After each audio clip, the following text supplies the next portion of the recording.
tournament is closer than you think. It's not a tournament. It's what you don't see on TV. The cash is real. The stakes are high. They bet big. They win big. They lose big. High stakes live action poker. Live at the bike. Watch it live on the web or play it if you dare at the Bicycle Casino right here in Los Angeles. Hello, everyone, and welcome to another episode of Live at the Bike, brought to you by the Bicycle Casino in Los Angeles, California, the first and only webcast of real action cash game poker. My name is Bart Hanson, and I'm here with Dave Tuckman. It's Thursday because we have a $300 no-limit tournament going on during the Bicycle Casino's Winning of the Green Series. We are going to be doing a $1,000 minimum buy-in, uncapped, restricted, unrestricted, whatever you want to call it. Unrestricted. Unrestricted Uncapped. Exactly. So you can bring as much money as you want on the table. Obviously, you can rebuy it anytime. This is a cash game, and it's 10-20, no one will hold them. Yep. The games all month will be big. The action is great here at the bike, folks. So let's get to the table. Let's do it. Let's go around and introduce the players. Seat number one, he's suddenly becoming somewhat of a familiar face now for the Bike viewers for this month.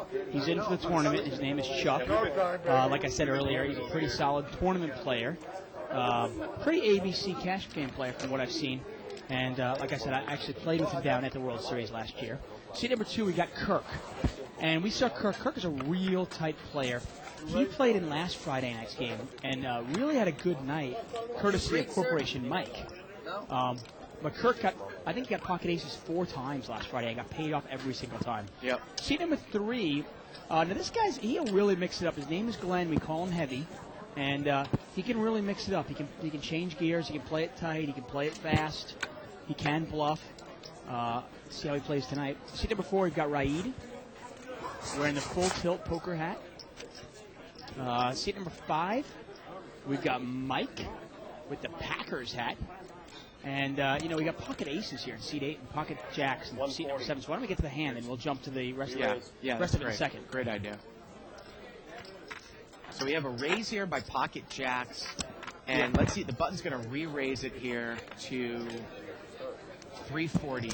So a raise to 140 and re-raise by Bert, who plays it solidly to 340 here. And Frank is going to immediately call. It doesn't look like Frank is all that deep here. And we're heads up over an $800 pot here. Oh, trip aces here for Bert. And he has the ace of hearts. What a flop, Bert, huh? And he is going to bet here. Oh, my God. 500. And he's going to take it down there. Okay, now they finish by introduction. Yeah. Seat number 5, like I said, is Mike. There's the Packer shirt. Seat number 6, we've got Freddie. And Freddie is a familiar face. Generally, when Freddie puts money in the pot, he's got it. Okay? Yes. He likes his money. He doesn't like to risk it. Right. He probably plays it a little too tight, a little too passively for my taste. Seat number 7, we got Frank. The gentleman with the jacks just lost to Bert, who's in seat 8. And Bert is actually a Mo protege. That's right. Mo has been teaching him, but obviously Mo's got a long way to go. We saw Bert actually, I want to say earlier in the week, or was it last Friday? Yeah, calling like an all-in against 2 people with pocket threes. Yeah, and he basically called off $1,500 of pocket threes. We didn't understand the play, obviously. Seat number 9 is really a world-class player there. That's Steve the Face Flicker. Yep. And he's really a world-class poker player. Rarely, once in a while, you'll see him in a big tournament, but he plays a lot of cash games. Flicker brought that one in for a raise with King 10 offsuit, and Chuck there in the small blind came over the top of him with pocket 9, so Steve threw King 10 away pretty easily. Small blind, big blind. I mean, the one thing with Steve Flicker there, a lot of people will say that his face sort of looks like an unmade bed. Yeah, he plays in high-level mixed games as well, Dave. Oh, he'll play. There's no game that he won't play. I mean, he'll play 300, 600. Yeah. Routinely plays big games. And he's real tight and solid and aggressive. Yeah. He can do it all. He knows how to change gears. You might not see him play a lot of pots, but he's probably the best player at the table right now. It looks like we got 4-way action here, and it was limped around. Ace, deuce, 4, all hearts here. Now, seat number 7's got a jack of hearts in his hands. Turns a 6 of hearts. Yeah, seat 7's got king, jack. Gets checked over to King Jack of Hearts over there for seat number 7. He bets, and he is going to take it down. There it is. Again, we're playing 10-20, no limit, hold 'em here. Now, the chip colors, the brownish red chips, we call them brown chips here. They're $10 chips. Those white chips are $100 chips. Most people will stack their chips in 20-chip stacks. So a stack of brown that's normal is usually 200. A stack of white's 2,000. Now, obviously, you can see there from Heavy over there, he's got his red chips stacked up. Yeah, this is our brown chip. And Dave was a little hungry the other day, and he basically took a bite. Yeah, hungry. Took a bite out of the chip. Arr. Yeah, that's it. Eat. Yeah. Styrofoam diet, Hey. Dave. Isn't styrofoam actually digestible? No? Bud moves over here to seat 2. My middle name is Mike, so you'll be okay. Yeah, maybe I was confusing that with cardboard. Do you normally eat cardboard? Not normally. Okay. Sometimes I've had steaks cooked like that, though. You know? Yeah. Yeah, way overdone. 100. Chuck is going to bring this one in for $100 in the cutoff. He's got 9-3 suited, 9-3 of hearts. He might be playing the players. He knows that seat number 2 is pretty tight. And We got wonder if Jack he's gonna 10 take it over down. here. Jack 10 in the big blind here, and we have a straddle in seat 5. So he made it 100 to go, so there's more dead money in there. Raid there is not going to get involved. well, there you go. Puts $100 in there and wins $70 in dead money. I have a feeling, Dave, that this game might be a little bit tight from what I see in the lineup. There isn't really a guy that's going to throw a lot of action in there, you know? You're trying to say no live ones so far. Well, I mean, not necessarily live ones. I don't think Corporation Mike is a live one. Obviously, when he's in the game plays much bigger, and we see a lot more flops, Yeah, you know? definitely. And I saw Kenna last night. Kenna was playing in the 25-50 game that continued on, and I was playing in the table next door, obviously, next table over. And Kenna and Mo actually got involved in a really big hand where Mo had pocket queens. Right. Kenna had queen jack of diamonds and had a gut shot straight draw with the flush draw, and all the money got out of the flop. Four-way action here, limped around. Now, the hand we're missing here is Jack 8 of diamonds. The flop comes 4, 5, 6. So C4's got Jack 8. He's got a flush draw and a gut shot here. And C5 is going to bet 80. Look at this. He's got a pair and a flush draw. That's amazing. Look at Mike and Ryan's hand here. Well, Mike's got an open-ended Yeah. straight flush draw. Open-ended straight flush draw with a pair. The turn here is a queen.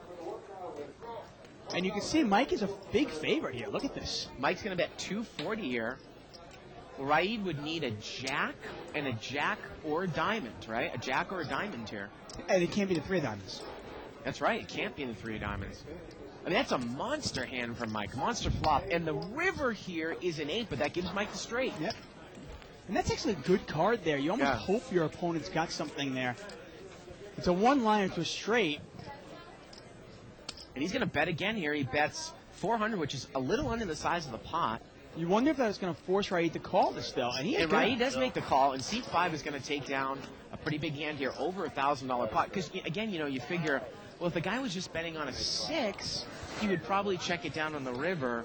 Maybe he's betting busted diamonds here. A lot of people aren't going to bet one pair on that river, right? Yeah, well, the only thing that was kind of strange into getting paid off there is wasn't it very easy for your opponent to have 7-6? Specifically that hand, 7-6. He might also bet out on a 7. We also see that on the flop. He's open-ended. Yeah, 7. definitely. Yeah, that's a A7, lot. say? Yeah, yeah. 5 and a 7. Small blind player. That was unbelievable. Button's going to move over here to seat 4. That's Raid. 50. You're going to see a $50 raise here by Chuck. He's got pocket 10s. Again, you want to keep the show interactive, you can email us at live@thebike.com. Follow a thread, go to 2plus2.com, spelled out. Go over to Tournament Poker in the forum section, go to World Poker Tour, etc. And Dave, it looks like 2plus2 actually reverted back to their old ways. Did they? Yeah, their old... Did people, little anarchy going on over there? Seat 5 made the call here with 7-6. Well, he's open-ended. Chuck actually has 9-10, excuse me. I thought it was pocket 10s. So the flop comes out King 5-8 here. Chuck's got the best hand here, but if he catches a pair, if he catches his 9, it's obviously going to complete Mike's hand. Chuck bets 120 here. Again, seat 5 is open-ended. Yeah, he's got I believe. 7-6. 7-6, yeah. There you go. And he's going to make the check call here, And you Dave. can see that he's not much of an underdog there at all. Turn card's a 5. And again, Chuck is good here with 10 high, and it goes check, check. And I wonder if everybody misses. What's going to happen here? You know, if the straight draw who missed checks again, Chuck is going to probably think he has to bet here, right? Yeah, he's going to he bet does. 200. He bets 200 here. I mean, that would have been funny if Chuck thought, oh, I'm just going to give up and then won it with 10 high there, right? Yeah, he just goes, you know what? Right. I get it. I mean, if you don't see the 6-7 draw, and you assume, because there's no flush draw out there, and you assume your opponent has a king and he's going to pay you off and you can't get him off the hand. Right. Sometimes people just give up and they end up winning the hand with 10 high. Right. Mike played that draw rather meekly, obviously. Didn't really push it at all. And, obviously could have taken it away at any point.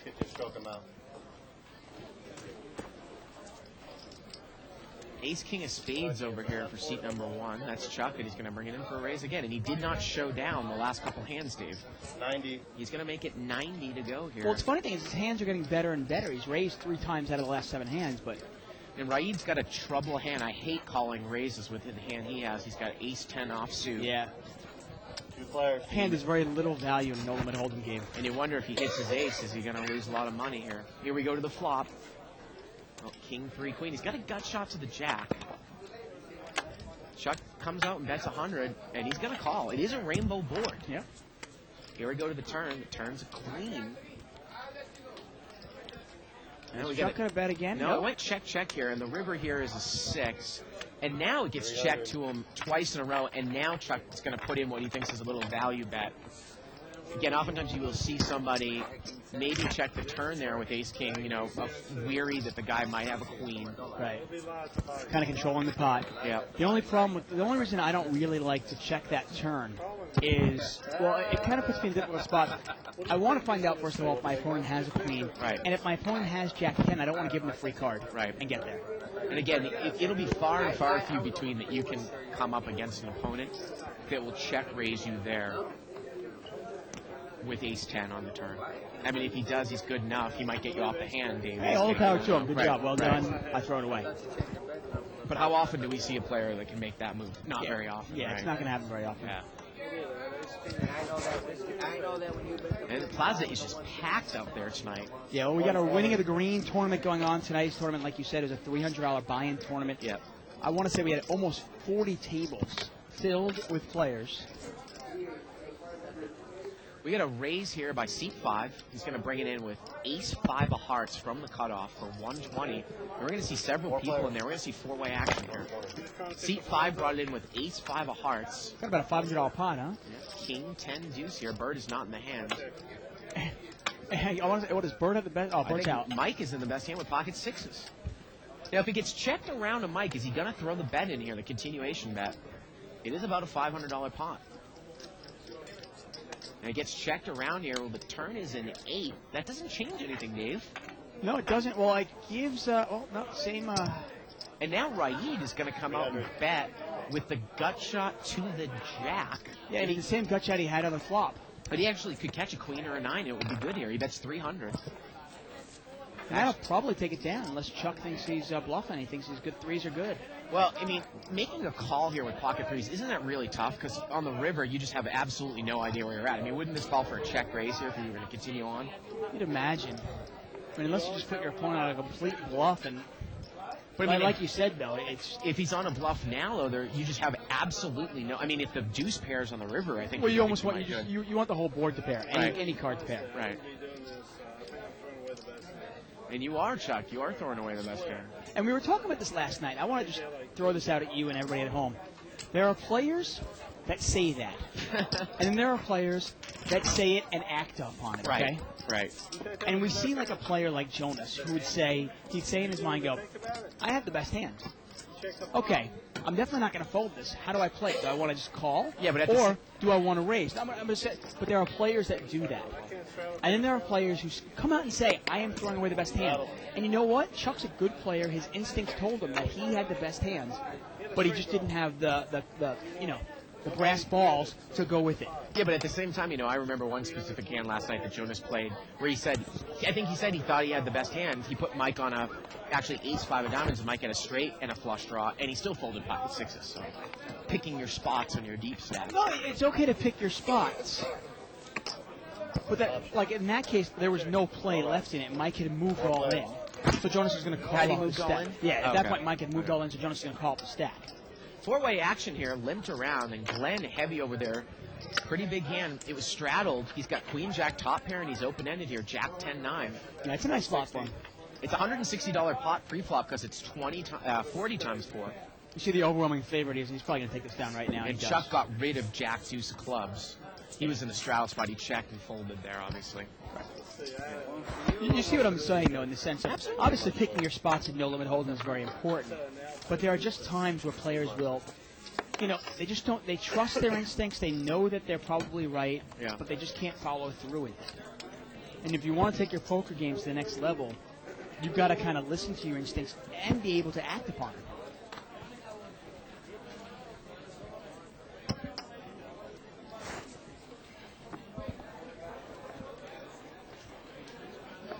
It was funny, I actually asked Jonas about that hand specifically. 80. That hand where it was with Mike.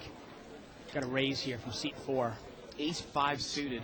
And he goes, I was pretty sure that we were about 50-50. Yeah, He goes, exactly. some days I call, some days I don't. Yeah. He goes, I'm not going to always do it.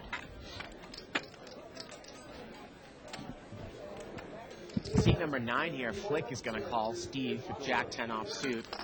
And I want to get to, we talk about these somewhat tournament players bringing in these hands for open raises with ace rag suited. Flop comes ace 9-9 or ace rag with any case, Dave, regardless if it's suited or not. Yeah, Mike's got the best hand here, but hard for him to know that. I mean, well, the funny thing is you've got a raiser with ace 5 suited and a guy who's called the raise with ace 10. yeah.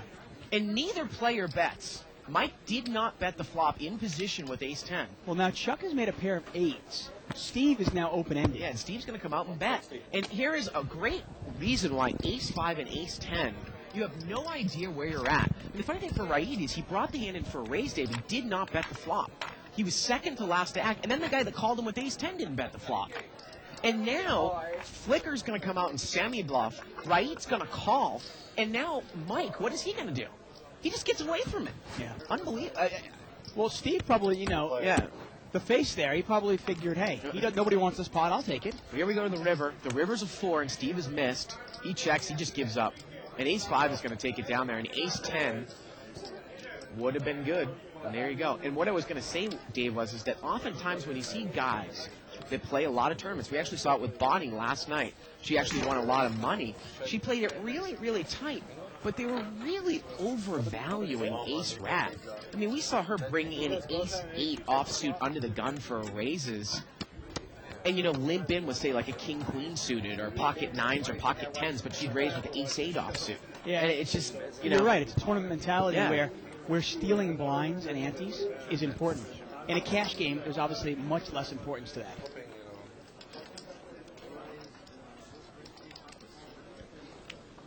Wow. Look at this email here. Wow. Dante Culpepper was traded to the Raiders?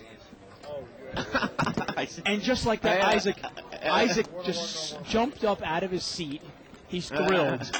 Well, he said that he wanted to get out of Minnesota. They said he wanted them to release him or trade him. Well, I think Randy Moss and Dante Culpepper are lovers. They wanted to be together again. 5-way action, limped around here. 462, thanks for the email. I don't even know how to pronounce this guy's name. Mr. Malmsteen. Got checked around here. The turn here is a queen. Looks like Chuck has the best hand now with queen jack. And it's funny, his name is actually Yingi Malmsteen, but he's actually out of Staten Island. Yeah, he's an Italian guy out of Staten Island. Well, I did not check the flop. Too late now. Chuck is now going to bet. I think someone said that they didn't check the flop and the dealer didn't give him an option, but We'll see what happens here. If it is indeed a burn-in turn before action was complete, obviously the queen of clubs will go back in the deck. well, if it was Raid that was complaining that he didn't check the flop, unfortunately he's not going to get a chance because there's 2 guys behind him that did check, so they're 2 actions. Yeah, probably. So it doesn't matter. Again, it's kind of like baseball. You can't appeal after the next pitch. In poker, it's 2 actions afterwards, and whatever's happened is good. Generally it's valid. speaking, Yeah. And Chuck is going to take it down. Chuck takes it down. Apologize. Now it's funny. We talk about steaming players that steam, and we saw Bert in Seed 8. Now Bert is seems like he's a pretty solid player, 99% of the time. And then suddenly we saw last Friday something I had never seen out of him before. We saw him steam through probably $3,000 or $4,000. And we talk about it all the time where if you're going to be a professional poker player, or even if you just want to be a winning poker player, you have to stay unemotional. You cannot let your emotions get the best of you. Email here from Michael. He says, "Hey Bart and Dave, since you guys don't prop anymore, have you both turned pro?" I mean, I've kind of considered myself pro for a couple of years now, Dave. I mean, my income was from poker. I never quite, but I guess we're continuing to be pro. You know. Although sometimes I think people think that props are a little bit different. They're not necessarily pros, they're props. Yeah. It's different. You're just trying to break even and take the salary that comes with it. 10-7-4 here was limped around. Yeah, Chuck's got the best hand here. Yeah. He's going to bet 50 from the button. Is anybody going to get involved? Nah, it doesn't look like it. No. Funniest thing is that Dave and I were just talking. We're not going to mention the figures. But you had your best cash day ever last night, and I had my best cash day this afternoon. Yeah. Right? Probably won't see you again. And I was in the 500 game. I think you were just in the 500 game too, right? That's the 500 game last night. I could not get into the 1,000 game, and the 25-50 game, we had actually done the commentary for the show, so I could not get in that game. I mean, Dave and I have this. We've set a precedent where we don't play in Right. a game we commentate on. Dave and I have had this conversation many, many times with each other. The amount of money that can be made in no limit hold'em cash games far outreaches, say, being a prop and being moved around from limit to limit game. Yeah, you know what's interesting, actually? A long time ago, we had Jennifer here in the booth, and we were talking about whether she considered herself... Actually, no, I'm sorry, Nicole Pepe. And do you consider yourself a professional poker player? And she said, you know what? Since I prop, I kind of consider myself semi-pro. Right, yeah. And you know what? In a weird way, I kind of looked at it the same way. Right. While I was propping, I was sort of a semi-professional poker player. I guess you could kind of say like in the minors. You know, maybe I was a AAA player. But hey, yeah, I guess we've both been called up.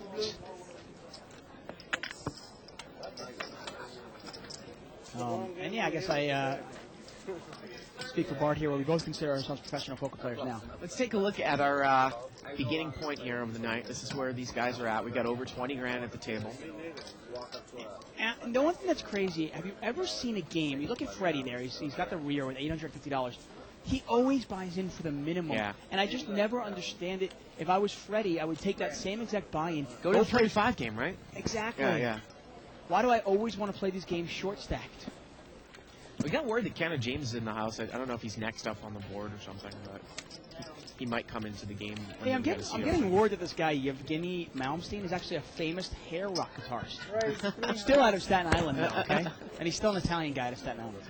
C5 is going to raise here out of the big blind. It got limped around. He's got ace-king. And I do not... Well, Chuck has got 8-5 of diamonds. I don't think... Well, let's see if he's got enough in front. I don't think he's got enough in front of him to make that call. Guy's going to take it down. Interesting email here from Victor Samay. And you want to go ahead with it? Yeah, hey guys, great show. I wanted to ask you what you guys thought of the live straddle. I read Hold'em for advanced players in Sklansky, and we've read it as well. We actually like the book a lot. Seem to really dislike the straddle play. I was wondering your opinion on this topic. Well, the thing about that book, though, Hold'em for Advanced Players by Sklansky, is that's a limit Hold'em book. Yeah. Straddling and limit Hold'em is asinine. I'll come out and say it. I don't know why you would ever do it. I actually think straddling in a no-limit game is probably negative EV. Yeah, me too. I don't for really that do hand. it. Right. But I will say that it might be positive EV for the game. If let's say the game is really tight and passive and you're trying to create an image that you're a gambler Right. or trying to loosen up the table, sometimes you might lose money on that particular play, but it might help the entire game on that. But do you know what I'm talking about in a limit game? I mean, why would you ever straddle in a limit game? No, of course not. We got a little raise here by Heavy out of the, looks like the cutoff seat with 3-5 of diamonds, and he's going to take it down. We talk about sometimes, actually, there are times, and I'd love to get in a topic with some people on 2+2, maybe you can email us, let us know. There are actually plays that I think that are negative EV, and I say negative expected value. Short-term negative EV. Exactly, short-term negative EV. Right. That might be long-term positive EV. Well, I think sometimes people use the term metagame and if I'm not using that term correctly, somebody, but I've read it. It's kind of like an overall, I don't know what I'm trying to say, overall style of play. You're trying to give off an image, an overall image. Say sometimes people say that guy made this move for like a metagame reason. You know what I mean? There you go. But maybe not might be the best short-term play, but he's setting up something for long-term I think expectations. we see it all the time from Mo. Yeah, I think we see it all the time from Mo, where Mo is making plays that are. He intends on giving money away sometimes. Right, right. You know, and once in a while he gambles and he wins, but he doesn't mind gambling up once in a while to create an image that he's looking to. Well, I guess metagame is called. Heavy has limped in here with 9-10 offsuit, and the button has raised here once again, Dave, with ace rag, ace 6 offsuit. It's just funny that this guy with the ace 10 before, he flopped an ace and he had no idea where he was at and he got away from the hand. And he had the best hand. 5-5-8 here on the flop. It's missed both players. Yeah, Mike's got the best hand. He's got position though. Probably follow through the bet. 130. Now Glenn. Now most players at this table would probably just throw it away, and Glenn is probably going to throw it away too. But once in a while you'll see Glenn check raises. Yeah. Thinking his opponent missed. And again, you know, so I actually had some guy come in and ask me a couple of days ago. He's like, well, you guys always talk about raising, you know, from the cutoff and from the blind, raising it up, and then taking it down, checking and betting when somebody takes it down to you. But you always talk about how you don't like a raise in that spot with ace 6, or even ace 6 suited, or ace 5 suited, but you'll do it with like a suited connector. And Right. Why is that? Why do we say that necessarily? Well, I mean, one of the reasons I don't like to raise with a weak ace is oftentimes if I get called, Right. I'm often getting called by a weak ace, or maybe even ace jack or ace 10. Yeah. Wow, Heavy's got pocket aces this time. And I'll get to the rest of my answer in a second. Yeah. You'd almost rather be raising with like live cards, right? Wow, and he's just going to limp in here, Dave. He only has 2 guys to act behind him. Maybe he thought that C5 was definitely going to raise, but C5 had king 10 of diamonds and did not raise. Hey, you know what? He's trying to gamble up a little bit, see what happens. 5-way action here. Oh, what a horrible flop raise. It's king 10 queen here. Yeah, and ace jack, by the way, Bert is flopped straight. And he's going to come out and bet. And at this point, I would really be impressed if Glenn could just lay the Look at hand Mike's down. got top and bottom pair. That's what I mean. Glenn's going to call He's going to here. call one time and see what happens. And look at this. We got a raise here by Mike, and Bert's got the nuts. 2 more hundreds. So 200 more here. Now, it's a rainbow board. Would you ever just call this, or would you raise this here? I Well- like to raise, but You know, Bert is really kind of goes with our school of thought. He usually fast plays a lot of hands. He's just going to call, and now Heavy's going to fold there. Well, I really like Heavy's game. yeah, I mean, I don't mind limping with aces Yeah. if you can get away from it. Right. He called one time to see what happens. Okay. Heads up. Oh, and the turn's a jack. And And, that's kind of a reason why, if you're Bert, you actually want to raise, and Bert's going to lead now. yeah, and He's gonna Heavy bet got up 500. and walked away. Yeah, the funny thing is, And look at that. Seat 5 folds. you know the You're such a Yeah, Jack 9, man. you know the funny thing is, Heavy was just obviously Heavy would have just called there just for the chop. his card. I thought he was showing you my pocket. But that's one of the reasons we always say fast play your hand, not necessarily because you're going to lose the hand, but because an action killer will come off. I can tell you, I won a big pot this afternoon. I raised it up with Queen Jack suited, Dave, in early position a little bit. Got called in a bunch of spots. Flop came out ace, king 10. I made a nice bet. Got a caller in between and a raise all in on the side. Oh, well. You know, it's just. But exactly, I didn't necessarily want to slow play that hand. There's just way too much that can come out that kills all the action. I mean, the funny thing is, if Bird had raised that up to say 500, Yeah. he almost definitely gets a call from Mike. And he might even get a re-raise from Mike. You never know. I limped in with aces, and that was a bad board. That was a horrible board to win Yeah. with aces, obviously.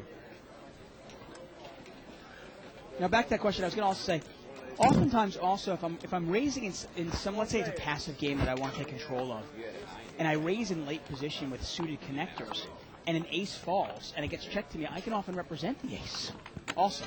So it's an extra hand there I can represent. Look at this flop, familiar flop here, and we got another guy in here with king 10. King, queen 10 on the flop. Well, he's in much better shape here. We got an $80 bet here by Glenn, and we got the same play. We're going to raise here by king 10. Now, no one's got ace jack this time. And Glenn is pretty much just, I mean, his hand is absolute garbage with 8-9, because if he catches his straight, obviously it's a one-liner to a higher straight with an ace. Yeah, I mean, I think Glenn was just Right. trying to steal there. He knows that. Actually had Yeah. in the hand. You mind telling me now? No, you can call and find out. Bert's not going to tell him what he had. Would you have been able to call a substantial pre-flop raise? No. Okay, then I know what you had. Ace king. No. No, he does not have his foot. I know what. Interesting. Limp here by seat number 3.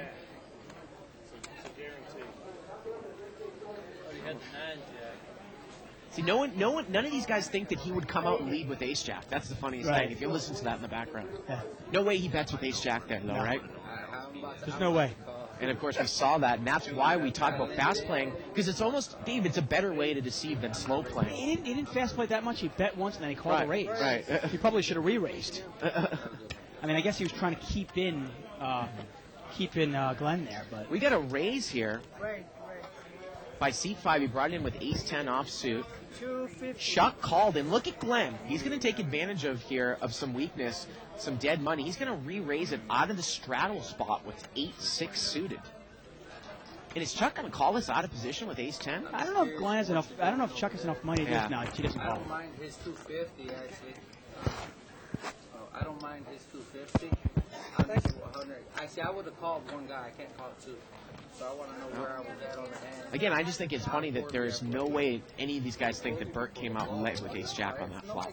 Which is, again, why we preach it. Yeah, I'm wondering what Glenn put him on. I'm trying to make money. I think he thinks he might have had King-Jack, Dave. I don't care about Something like that. I just want to see King Jack. I mean, that's a hand that you would probably lead out as well. about to find out everything. Or not, I guess maybe not necessarily King Jack, but maybe Ace How about Ace 10? 10. Yeah, Ace 10 maybe, something like that. What would he call a raise with Ace 10? No. Well, that's what Heavy actually asked Burt if would you have called a pre-flop raise, and Burt said no. But what he called Mike's raise on a flop though at Ace 10. I can't Right. call a heads up with this. Raise here, and Chuck is going to take it down here pre-flop.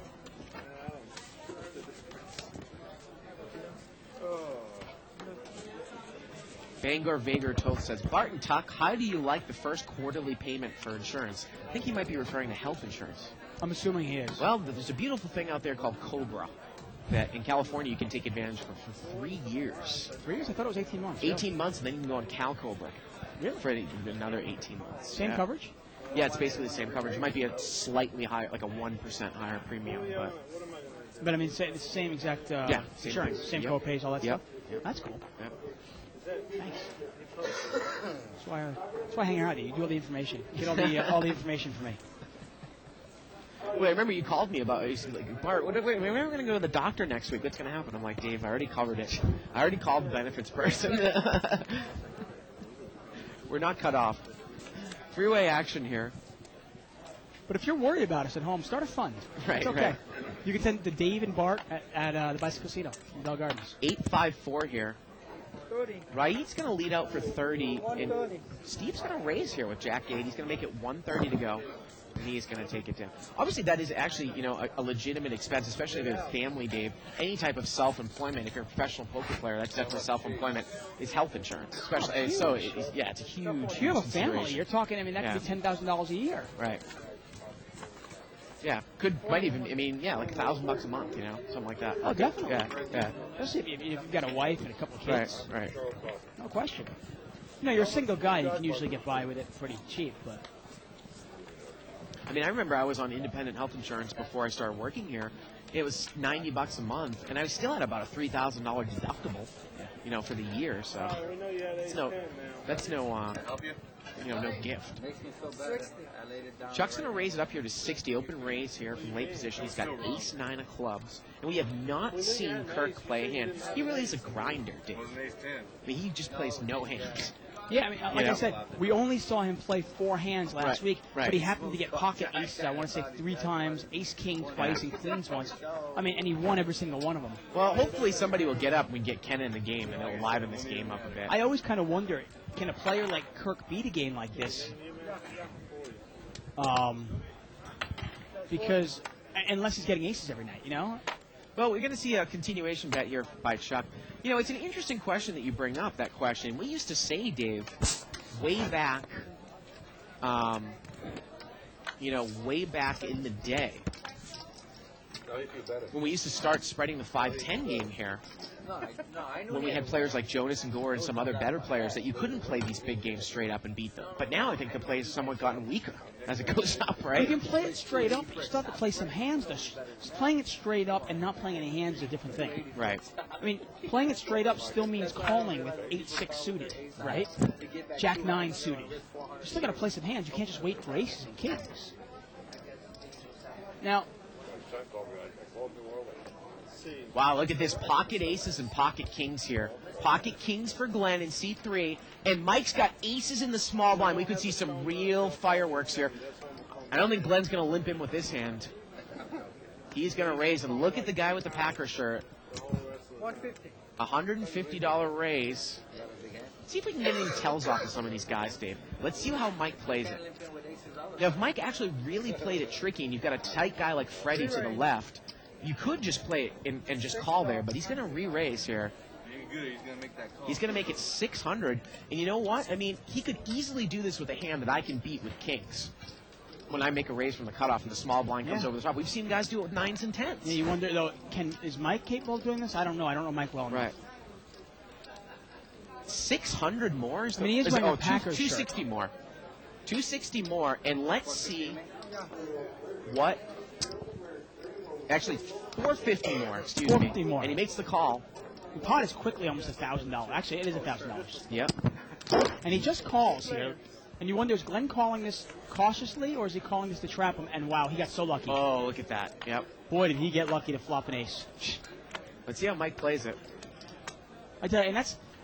When somebody calls my $450 raise, I don't want to see an ace. I don't want to flop a set. But look at this, though. And again, we talk about fast playing. Mike is going to come out and bet 600. And do you think that Glenn might think he can get him off of jacks or queens because he think he might be scared of the ace? He doesn't have to get him off of queens or jacks, though. I understand that. He's going to raise here, Dave, with kings. I don't understand the play. Because Why? you're only going to get called by a hand that might beat you here, right? Is that what you're saying?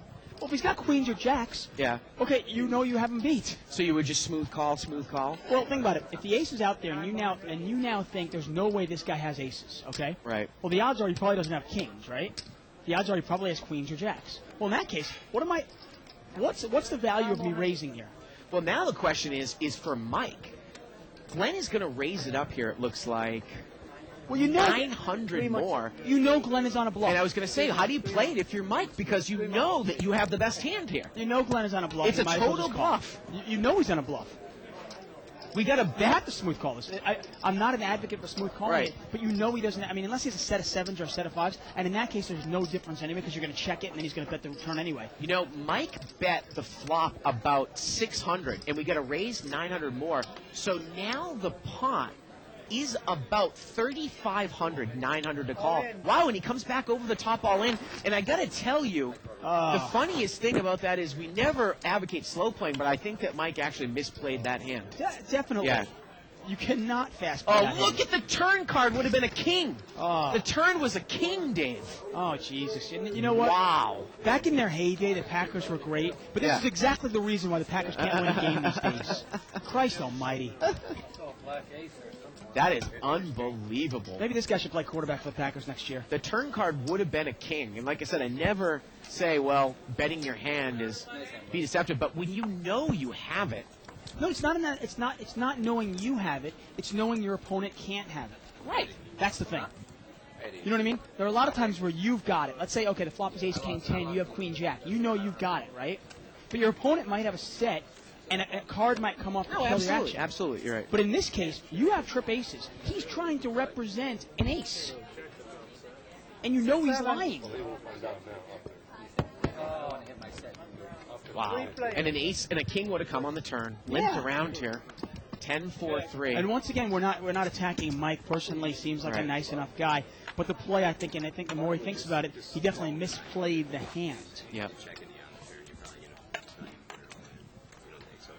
And I love the bet out. The bet out was great. Make it look like Oh, you had- I love the lead out. He got the guy to think that he didn't have aces because he led right out. He made it look like he was scared of it. He made it Right. look like he had queens by betting out 600. I actually didn't like Glenn's play either. I like Glenn's game, but I don't see the raise there. I just don't see it. And the funny thing is if Glenn says ace king is what you have. He still doesn't think that there's any possibility that the guy could have 3 aces either. Well, because it just doesn't make any sense. Why would you re-raise him all in with pocket aces? Right. Well, that was crazy. But again, leading on the flop with aces, I love that play. No, that was a great play. Yeah. But then the next two plays are very odd. Glenn raising, where he could only get called by a hand that beats him. Right.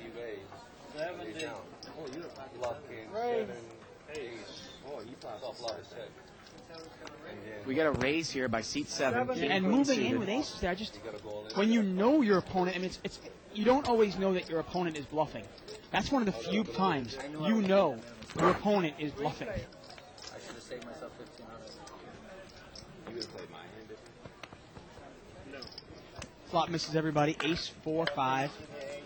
Now Glenn has got a gut shot straight draw. Turn is a 10. Brings a second heart out there. And now Frank suddenly got a nice draw, and he's going to bet it. He's got a gut shot straight draw plus the flush draw. And he's an overwhelming favorite to win the hand. And his semi-bluff is going to take it down. Nice play. Email here by Neil Wills. He says, "Hey, Dave and Bart, when the hell are you going to hit the felt and let Alan and Mo commentate? That would be the best show ever." Now, I think, again, there would be a little bit of problem in kind of in an audio-based show with guys that have kind of thick Persian accents, but, you know. I'd love to hear them. I mean, actually, well, last Friday I was actually in the game. Yeah. I'm not sure, do they really want to hear Alan and Mo, or do they want to see us in the game? Which one is more Well, I important? think they were going to try to do that more and more, like maybe hopefully at least once a month, however many times the producer will let us play.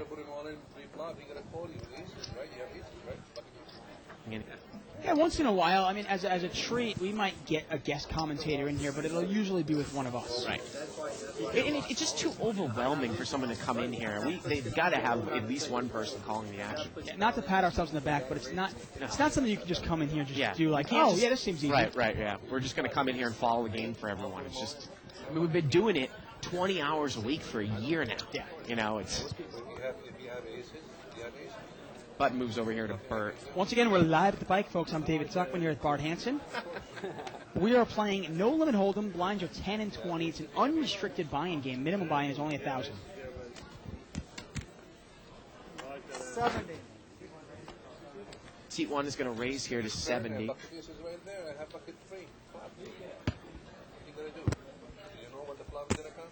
Please don't flop in the nuts. Chuck brought this one in here with ace, queen, and Bert called with pocket nines. I believe that was the action, yep. And the flop comes jack, 6-3, all hearts. And Chuck is going to lead here, 200. Actually, Bert's betting. Excuse me, Bert is going to bet with nines here. Yeah, he's going to take it down. Only one overcard. He wants to see where he's at. Got the 9 of hearts in his hand. Now, this is interesting. I was checking out the 2+2 thread, and Baron Dengertoss says, Tuck, a short stack strategy is perfectly valid, as seen in Getting Started in Hold'em. Yes, it's perfectly valid. But to me, if you're playing a deep stack, no limit Hold'em game... Again, I think that book is referring to limit Hold'em, and then SP Surf and Michael said, and Barry G uses and advocates using the strategy in limit games, fellas, not no limit. Much different. Yeah, to me, you're taking one of the weapons out of your arsenal. Hey, if you're not comfortable playing in a game this big, just step down one level. Yeah. You can buy in for $1,000 in a 500 game and be fine. But you've got to be able to... If you're in this game and you've only got $800, you suddenly, you almost can't play any hands that have implied odds. Right. You can't play suited connectors. You can't play small pocket pairs. You can't really bluff anybody off of a hand. I mean, I guess it's fine to play that way, but I just don't understand why you would want to take that weapon out of your arsenal. Limped around here. And does anyone have a pair? It looks like a pair of nines over there for seat 7 is the best hand. Well, now an ace comes, and Steve's got ace queen. And he's going to throw out a bet here. 90. He bets 90. And he is going to take it down. I love the bet by Steve. How often do you see somebody hit an ace like that, and they just check it down? But Steve bets it. Doesn't show. And again, and who knows, you might even get paid off. Specifically what Barry Greenstein was talking about, the short stack, was in limit games to try to control your losses. And especially he was talking about when you're taking a step up. You know, maybe if you normally play 10-20 and you see a really juicy 30-60 game, you buy in for 300, Dave. And you hope you win one hand. That's basically all you can get. Right. I'm not even a big advocate of that, but I'm saying, well, this is what he's saying. Yeah. So you win a pot, and then you move your way up. But no limit is much, much different. I can understand. Hey, if I want to take a shot in the 400, 800 game, and I wanted to buy in for $4,000, right? In the 400, 800 limit game, buy in for $4,000, see how I do. If I lose that, okay, I'm done. Or maybe I buy in again. Now, again, we've seen Freddie play the first hand of the night here. He's bringing in for 130 in a straddle pot with queens. And again, he only plays good hands, folks. There's just... Yeah. And I don't even think he raises with jacks or tens either. Usually No. he just limps. He is really, really, he likes money. Yeah. He does not want to lose. And but it almost goes too far for him. He's scared to lose. Right, exactly. And back to that short stack strategy. I mean, hey, to each their own.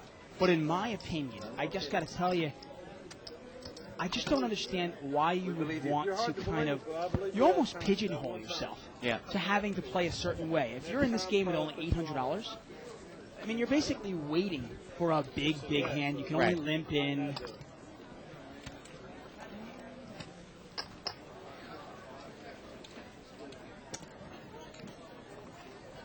Bud moves over here to seat number 1. Getting word from Donna that your twin is in the building. Oh, okay. I'm actually an only child. You thought you were an only child. Yeah. I'll tell you what, I'll eat this chip. Maybe you were a twin and you were split up at birth. He had to ace. Three-way action here. Save this for later. Limped around. I know you had to eat this. Queen 7-6 here. Well, nice flop for seat number 5. Mike has got a gut shot straight flush draw. Yep, gut shot to the 8 with a flush draw. And Glenn here is going to come out and lead. He's got the bottom end of an open-ended straight draw. 80. He bets 80. If an 8 were to come, Glenn would have the ass end of the straight and would be behind Mike. Mike's hand is strong enough to raise this, but he's just going to call. Yep, he's just going to call. 2 player. And if an 8 comes, we're going to see fireworks, folks. Well, the turn is a king. Let's see how this one's going to play out now. And now 9-10's got a double gutter. He's got a gut shot to the jack and to the 8 with diamonds, Dave. And now he's going to bet 240. And Glenn is going to call, and if an 8 comes, he's going to lose a lot of money here. Glenn has 3 outs, by the way. Yeah, Actually, no, I'm sorry. A 4 or 5 would be good, too. right. 4 more chances. I apologize. For a second, I was going to say, wait, he needs the 3 of spades, the 3 of clubs, or the 3 of hearts, and that's it. But he actually, a 4 or a 5 would be good as well. He makes As the long as there's call. no diamonds. We've got about a $700 pot here going to the river. Oh, and the river's a 3. My goodness. Now, this is one of those times that Mike just does not have a hand, no, so you're not going to get paid off. And Glenn's going to bet 600 here. And Mike is going to get away from it, but that's a pretty bad beat right there. Because the funny thing, too, is that if Glenn hits a 4 or a 5 on the river, he's not going to bet it, most likely. Let's say he doesn't bet. You would think that Mike is going to try to bluff, and I don't think he can call with just one pair. I mean, he could, Heavy had outs to the 4 or 5, but the only out that he might have seen a showdown with would have been a 3. And with an 8, he would have lost his stack, Yeah, right? probably. I mean, obviously, we have no idea. Right. First of all, does Mike bet the river? Second of all, if he misses his draw. And second of all, does Glenn call him with just a 4 or 5? Getting word that I think Steve Flicker's going to leave the table soon. Oh, no, maybe not. I hope he doesn't leave. I mean, Steve Flicker's, like I said, he's probably the best player at the table right now. Again, I think that Kenna James is next up on the board. And I've actually met Steve Flicker's son, who I think comes to the casinos often. Yeah. Really nice guy also. I actually played at the World Series of Poker. When I was in the Stud High Low event. About 6 hours into the event, I was put into a table with Steve. Yeah. And I tell you, this guy did not play a hand, yet always seemed to have more chips than he had an hour earlier. He's real solid, and I'm glad that he's on the show here tonight. Because I don't think have we seen him on the show before? He was on the show about 8 months ago. Yeah. A long time ago when our Yeah. table was in the other spot, and we actually had a big hand with, if anybody remembers this name, Amos. Amos, yeah. I actually saw Amos at the other casino a couple weeks ago when I was playing live during the Invitational, Dave. And this is going to demonstrate why I'm a good poker player. Talk about memory. There was actually a hand between Amos and Steve Flicker where the flop came out queen, blank. Yeah. And Steve, the face Flicker, had ace queen, and Amos had king queen, and could not get away from king queen, and lost pretty much his entire stack to Steve. Yeah. And Steve just kept making him. I mean, it was like 1,500, 2,500. He never stopped. Yeah. And got all of Amos's money. And Amos is a pretty solid player too, Yeah. I mean, Yeah. he's not even close to Steve. No. Steve's. I kind of put Amos in the same category as maybe like an Amir. But, Well, I don't know about that. Chuck is going to raise here at pocket 7s. I think Amos is a little better than Amir. Okay, how about like a Chuck? See, Yeah, okay. And Chuck raised with 7s, and Frank called with 6s. Ace 10-8 here. Let's see if Chuck can make the continuation bet. And he bets 100 here. and he's going to take it down. So they have a pair on the last hand. This is the one, man. Oh, okay, sorry.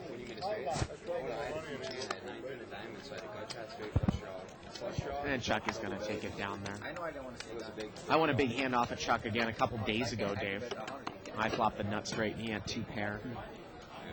It always seems like get away from it. people who watch the show always think that you and I are trying to bluff them. I'm always and don't I want to am. be bluffed. I am Yeah. always trying to bluff, okay? I never have And a hand. it just allows us to bet for value like crazy. I never have a hand, okay? Yeah. I was telling you earlier, Dave, that I won a pot that was about $1,200 today in a pot that was limped around. I had ace queen in the big blind, and I won it with a pair of aces. I won a $1,200 pot with 1 pair aces, ace queen. Yeah, we talk about how rare it is And to win a big pot. And I just one manipulated pair. it in such a way I knew the guy had a weak ace, Dave. And I won about $1,200 here. We got a raise here by heavy with ace king, and he's going to take it down. I just catch every time it's on your button, dude. I show you. Glenn there.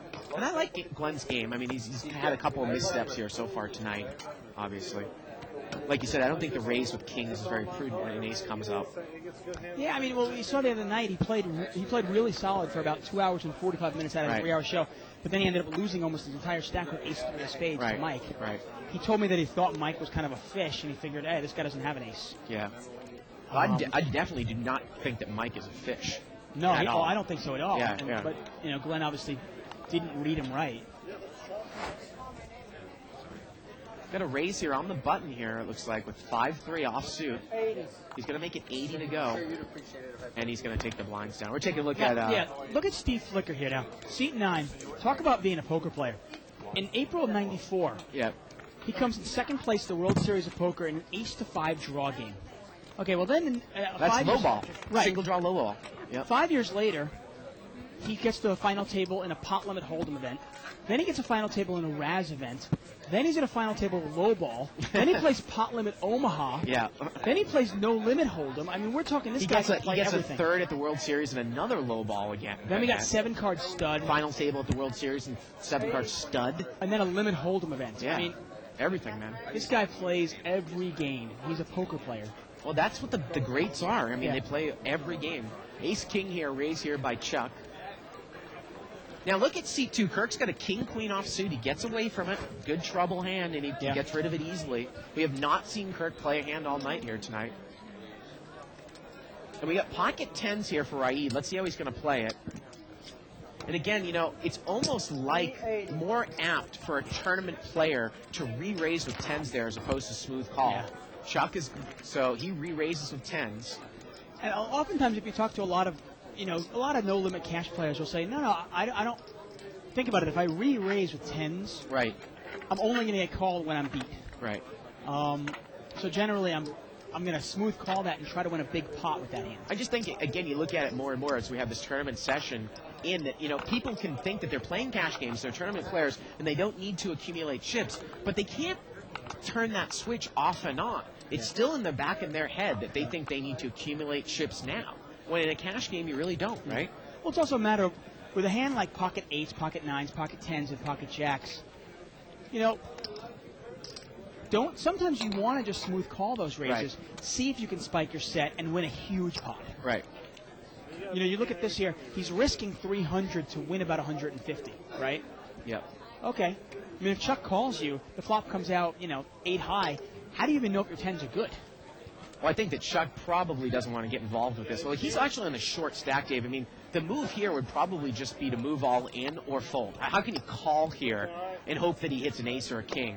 Yeah, well, ace-king out of position, we Yeah. always talk about the limitations with that hand. Well, he's obviously. short, too. He's got 600, maybe 1,000 left. I mean, it's 300 back to him. He's going to commit 30 or 40% of his stack to call a raise here with ace-king out of position. Now, if you think your opponent can't get away from, say, pocket queens or pocket jacks, Well, he's you going to can call. move all in over the top here, Dave. Well, that's one way of playing it. And that's the problem with tens now. Now what do you do if you're tens? Well, you hope the guy has ace-king. Exactly. You're hoping he has ace-king. He's going to move all in here for, let's see how much more it is. And this is the problem with tens. You're either going to take the pot down there, so you're Yeah. risking 300 to win 150.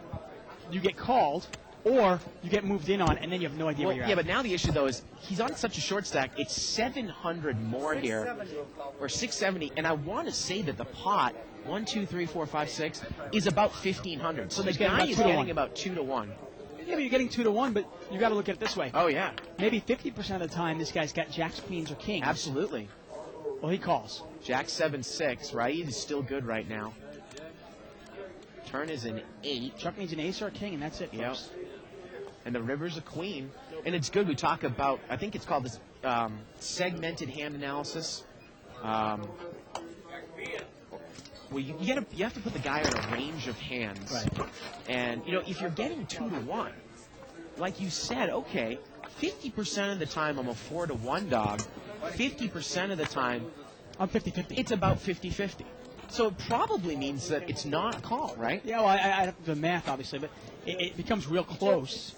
I just don't like to put my money in where I'm a 4 to 1 dog, possibly. Well, if you're 50% of the time, if you're 4 to 1 behind, then 50% of the time it's 1 to 1. What would you need there? I mean, I'll just for put it odds? this way. I'll just throw this at you. If you're calling all ins with tens in a cash game, Right. you're not going to be a long-term winner. Just not going to happen. 1,000 behind. We get a raise here by Glenn. Look at this. Frank's got ace king. We got pocket jacks here. And actually, Kirk brought this one in for a raise. First hand we're going to see if he brought it in with pocket jacks. Ace queen is going to call here. Glenn in seat 3. Frank calls with ace king. Bert's going to call with a suited ace 3. 5 players. And we're going to see 5-way action here, Dave. It's a $400 pot. Queen 10-7, and Glenn outflops them all. Now, Frank's got overcards and a gut shot with backdoor ace of diamonds possibility. And Kirk checks it, Dave. He checks it with jacks. He figures, there's so many people in there. It's amazing. How many times do we see this where somebody's got ace king, the other guy's Yeah. got jacks, and ace queen wins the hand? Glenn is going to bet out here with ace queen. This is Kirk's first hand. Let's see if he gets away from it. Now, let me ask you something about Kirk, because we don't get to see a lot of analysis of the hands he's in, because he doesn't play any hands. Is it a little bit passive to just check the flop with jacks, check and fold? I mean, he checked it, heavy bet, everybody else folded, he folded. Now, it's different, I guess, if Bert, made a bet and somebody called in between. Yeah, the problem is, I mean, there's a raise there, and how many players are in the pot? 5? Yeah. Okay. I'm not in a saying it's real- bad, yeah. I'm just putting, putting no, a question I'm out not there. sure. Yeah. Sometimes it's like one of those things. If you have pocket tens and you raise and 6 people call you, and the flop comes out ace queen, ace Yeah. king, you just give up. I don't mind just giving up sometimes. You know what I'm saying? There's always going to be another hand. I mean, in poker, obviously, there's always times where you do have to stand your ground. Yeah. Put up a fight.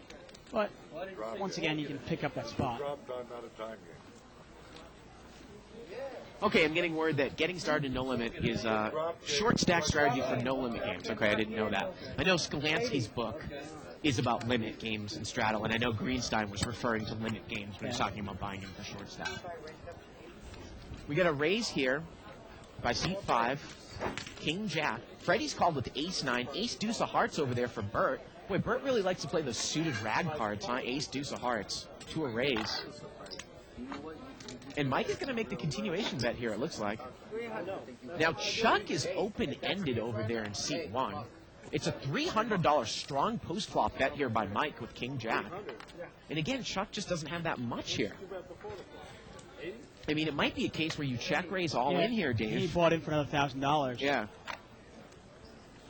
I mean, do you make the check raise all in, or it's a fold, right? How much is the bet? It's 300. I mean, the guy is betting about the pot. He could easily have an overpair where he's going to call you.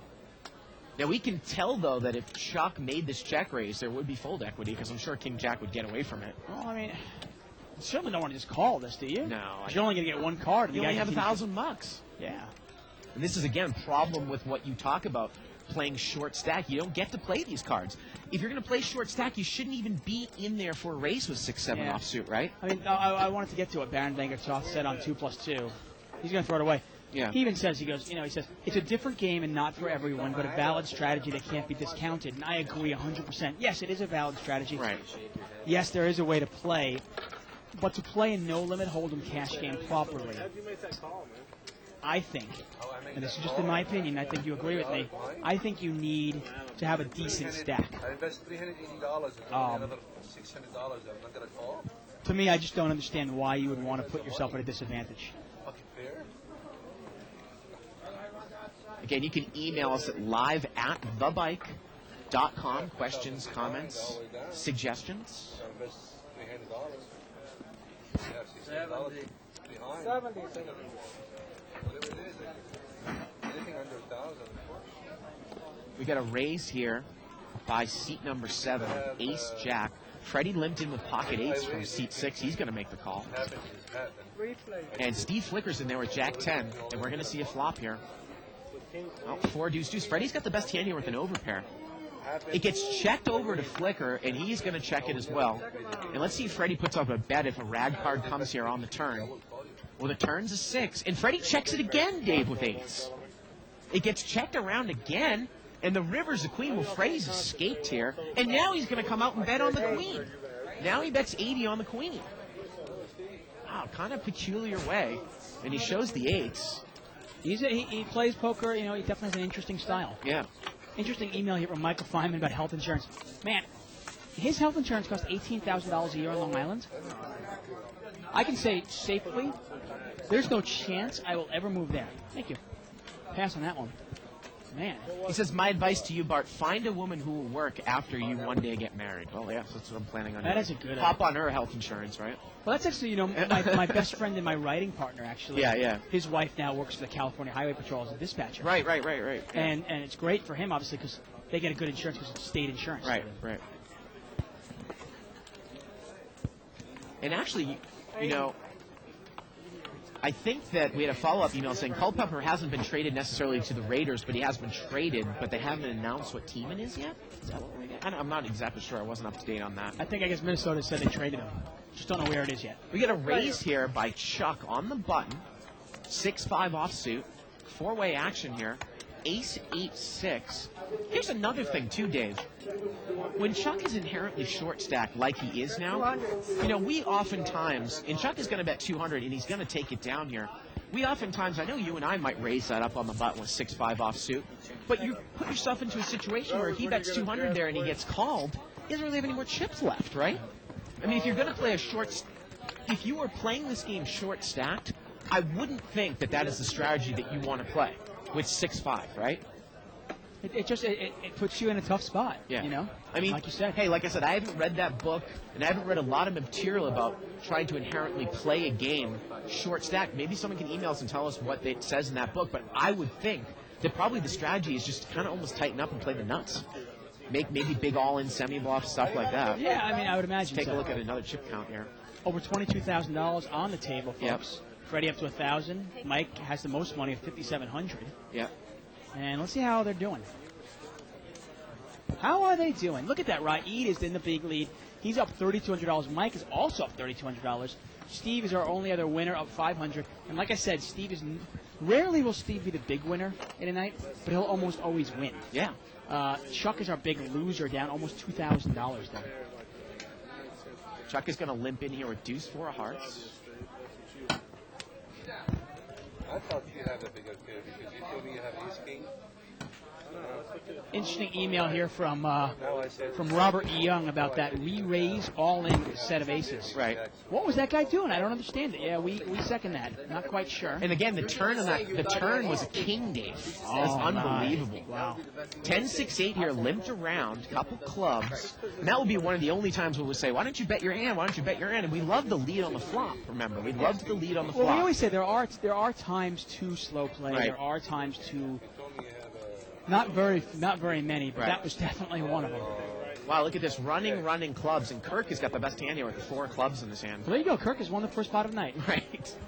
Interesting email here from David Moxness. Subject, The Professionals. Great movie, by the way.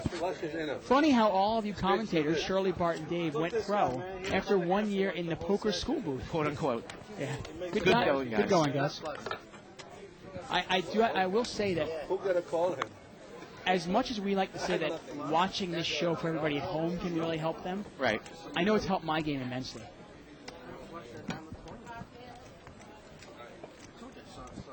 Once again, the button is in seat 3 now. Small blind is Raed. It's $10. Big blind is Mike with the Packer shirt on. That's $20. Under the gun is Freddie, and he's going to limp in. And he's limping in with King, Queen offsuit. Get another limp in there. Action is on Chuck. He's going to limp in as well. Let's see if Kirk plays this one. He's got a 7 of hearts, and I can't see the other card. He's actually going to raise it up.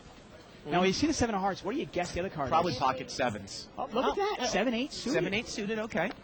I like the play by Kirk I do here. too. It's something that we haven't seen from Kirk, but we don't see him play a lot of hands. Especially with obviously. the image, and I'm surprised. I got to tell you, I know it's suited. I know Glenn's suited with King Queens, but the amount of hands that Kirk has played today, would you be calling his raise with King Yeah, Queen? but the thing is, Kirk made it a small raise. He's just building a pot here. I don't think he's looking to bet if it misses everyone.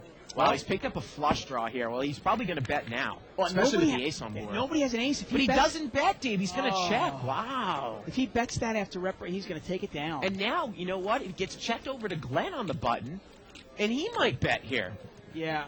I mean, I love the play by Kirk. He uses his image. He raises it up with 7-8 of hearts in late position.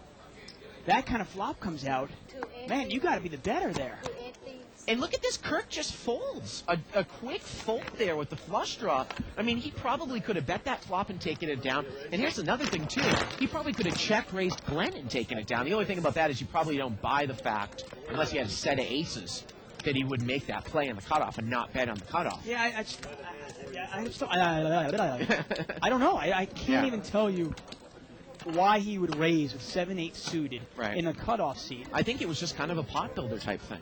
He just wanted to build the pot up in position, had no intention of really betting at it. Just in case he flop trips? I know. I mean, the Or thing straight? is, that's the kind of flop you're looking for, right? Yeah. You flop the flush draw with an ace on board. So if he he could actually Right. get paid maybe. I mean, the funny thing here is, like, if I'm in there for some reason with ace-queen, and I'm probably not going to be in there with ace-queen against Kirk's raise, I might just lay that, just check fold to Kirk if he comes up and bets there with the ace.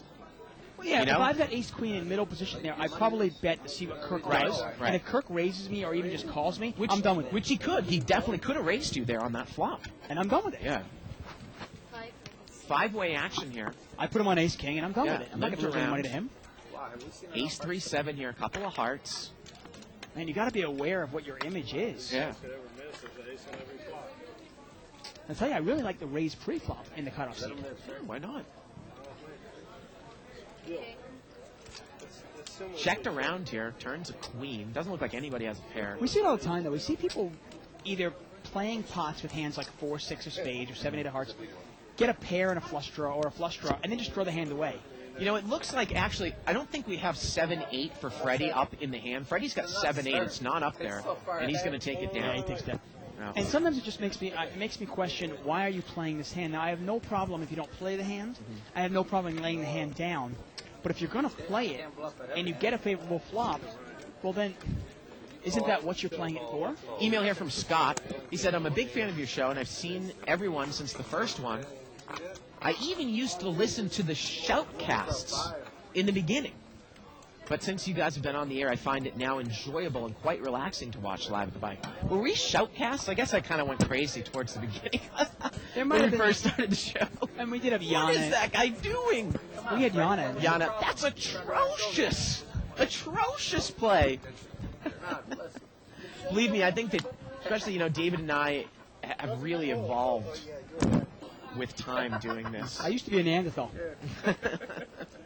Again, you can email us at liveatthebike.com. Well, thank you, Scott. Hey, look at this. He actually got the iPod cast from the Card Players The Circuit. Yeah. If you're wondering what that is, it's kind of like a radio show that Scott Huff Right. does on And cardplayer.com. we were on there. If you want to check it out, go to cardplayer.com, click on the circuit.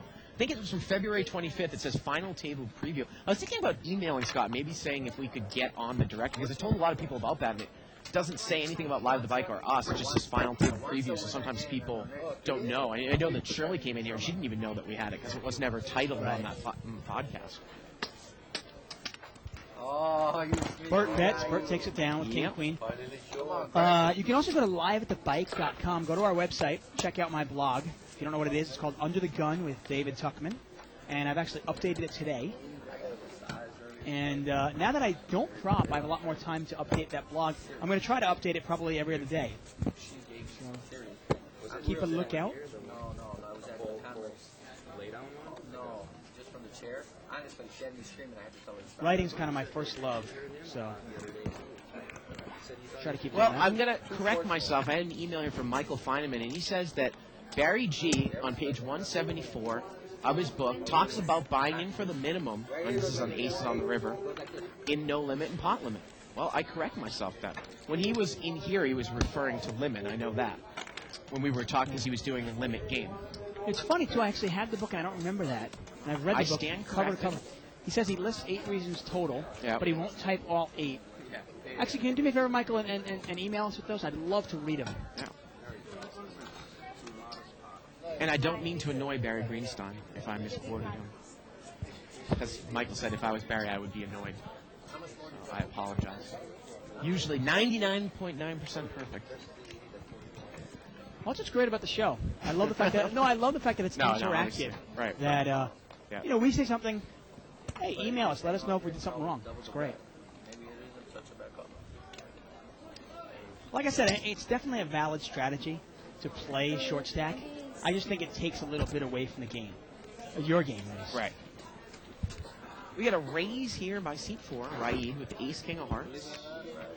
Made it 200 to go. I also don't understand quite. Are people buying in for short stacks because they don't trust themselves, or because they're not comfortable with those stakes? Well, I gotta tell you, I almost had a situation with this afternoon. I have no problem. I usually buy in, I think, not really short stack in the 5-10 game. I buy in between 13 and 1,500 days. And I was at a point today where I had 4,000. Right. And 3 or 4 of the people at the table had me covered. Sometimes you can get up, at the bike here, you can get up for 30 minutes, and you can re-enter the game or the must-move game. And I could say re-enter the game for 1,300 again. Right. If I didn't really, really want to play deep stacked. And anybody who's wondering why Bart's saying that is, if you're playing in a no-limit game, or actually any limit game as well, Yep. if you buy in for $1,000 and build it up to $3,000, you cannot take your profits off the table. You have to leave it on the table. The only way you can take your money off is if you actually get up and leave. 130. We got a raise here by Freddie. He's going to make it 130 to go, and probably it's going to be aces, kings, or queens here. And he takes it down with the kings. Email here from Steve Potter. He says, multi-game players will make out well this year in the World Series of Poker because they have a new $50,000 horse event buy-in. What are your ideas about focusing on 5 different games at once? Well, I love the fact that people are learning all different games. Actually, Full Tilt has a horse tournament on Sunday nights. I always meant to play in it. I'll try to play in it this Sunday. I mean, I happen to think that you should really try to specialize in, say, 1 or 2 games. And those are your specialties. Those are your games that you really, really, you put, say, 75% of your time into. Right. But you got to realize that poker theory, it applies for all poker. Right. So if you know how to play poker and you know correct poker theory, you can apply that to, say, stud high low, or deuce to 7 triple draw, Right. or even Padugi, or any game.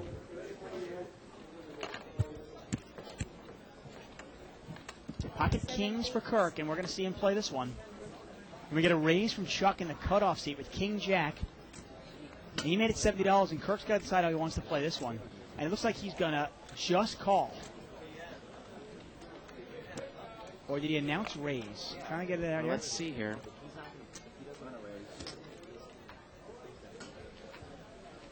And he just called. He just called the $70.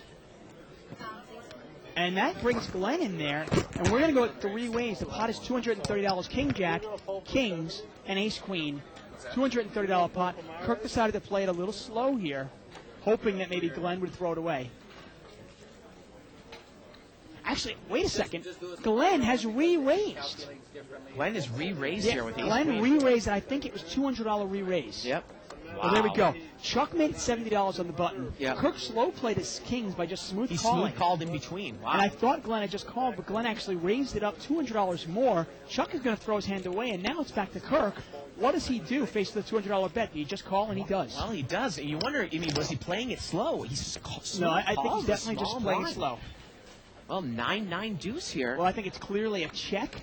Wow, goes check, check. Glenn's going to take a card. Now, there's one card. Worst card for Glenn here would be a queen. Oh, it's a queen! Oh, God. Oh, boy. And now, How do Kirk you is do going to that? come out and bet. How do you do that? It's amazing. He's going to bet here 800. 800, and look at this, and Glenn is calling. Glenn is going to call here.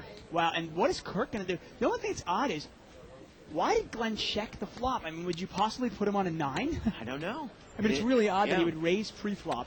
and then check the flop. Dave, this pot is about $2,500, Yes. and Glenn needs a queen or an ace only. Now, does pocket aces ever go through Kirk's mind right now? That Glenn might have aces and he's playing it slow? I'm not sure if it does or not. And the river's a 5. Doesn't change anything. And Kirk is going to come out and bet. It looks like 800 more. He bets 800, and I think that Glenn made the call here, and Kirk is going to take it down with kings. Great value bet Wow. there. What a horrible, horrible turn card for Glenn there, and that pot is going to be about $4,000 there, folks. Wow. I got to tell you, how many times have we said this? You don't have, say it along with me at home, okay, everybody? Yep. You do not have to play a lot of hands in No Limit Hold'em to make money. I think this is Kirk's third hand today. Yep. We saw him play jacks. He threw him away right away. We saw him play 8-7 of hearts. He didn't want to get involved, so he threw it away. And now he plays kings. And Kirk is probably our biggest winner of the night now. Gonna be 2 more chips. Interesting post here by 22 Skidoo. He says, Tuck, for you, a short stack would be a disadvantage in the sense that it would be less profitable. But Miller is advocating a simple, profitable strategy for beginners to cut their teeth in No Limit. I don't think he ever claims it to be optimal. Oh, okay. And that's a great point by 22 Skidoo. Yeah. My only question for you, if Miller is advocating a simple, profitable strategy for beginners, why is a beginner playing a But in 10, an 20, unrestricted no game. limit, unrestricted Right, game? exactly. And usually the restricted games you have to buy in for the minimum. Or for the max min, 200 and such. If you're a beginner and you want to move up and play the 3 to 5 game, which is 5-5 blind game, Yeah. okay, go ahead and buy in for 300. That's fine. Right. That's cool. But if you're a beginner, you're trying to cut your teeth, so to speak, Right. on No Limit Hold'em. This probably isn't the game you want to cut your teeth on, is it? Right. Everybody wants to know what I'm going to do, right? Button moves over here to seat 2. And Glenn has just been walking into a lot of stuff today. We've seen it all night. Yeah. The ace-queen, hits his queen on a turn. Four-way. Yeah, kings versus aces. 4-way action here. King 8-4 rainbow. Doesn't look like any part of this. No, Raid's got a pair of eights. He's got second pair. You know, it's funny. Yesterday we had a lineup where we just didn't see the right cards come up for just some giant pots. Tonight's lineup's kind of tight. We've seen some huge pots. I was like, man, when's Kenny going to get in the game? And now 2 people picked up club draws, and Freddie has got a gut shot to the 9. King 8-4-7 here with 2 clubs. And I think it's a clear bet by Freddie. Let's see if Freddie puts some money in the pot. There it is. We got king 8-4-7, 2 clubs. And seat 1 here has bet Chuck. It got checked around to him. He bet 100. And Freddie is just going to check call here, Dave. Kind of. Freddie's hand is really big. He needs a 9 Yeah. or a club. Or, actually, as long as Chuck misses, he's fine. Yeah, but you know what? Now it might just go check, bet, fold, right? I mean, Chuck is definitely going to bet here with 6 high. He does. And Freddie shows him Jack 10 of clubs and folds face up.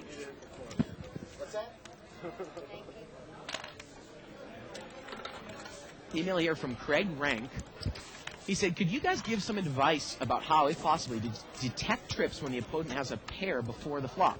I mean, it's a set. I assume that's what he means. Yeah. Obviously, the board can help detect flushes and straights, but trips, any advice? A late limper caller who then leads after the flop before raiser? Have you ever laid down a set after the flop or on 4th Street fearing or perceiving a higher set? It's a great question. It's a real tough laydown, obviously. It's a great question, and it's probably going to be answered in the next episode of the Inside Straight. Okay, great. And you can check that out coming soon at liveatthebike.com. It's almost like he couldn't beat the queen. I don't know him. Those questions like that are really great. Keep them coming in. You can also send us your questions now specifically in terms of, like, a hand, this guy bet, this guy had this much, I raised. And the more specific, the more we can answer. And we'll try to answer those in the next episode of the Inside Straight.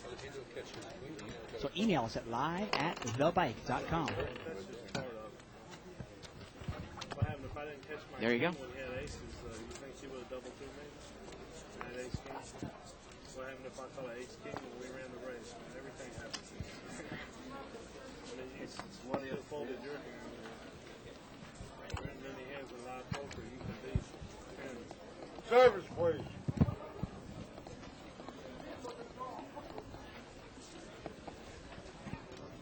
Button moves over here to seat number 4.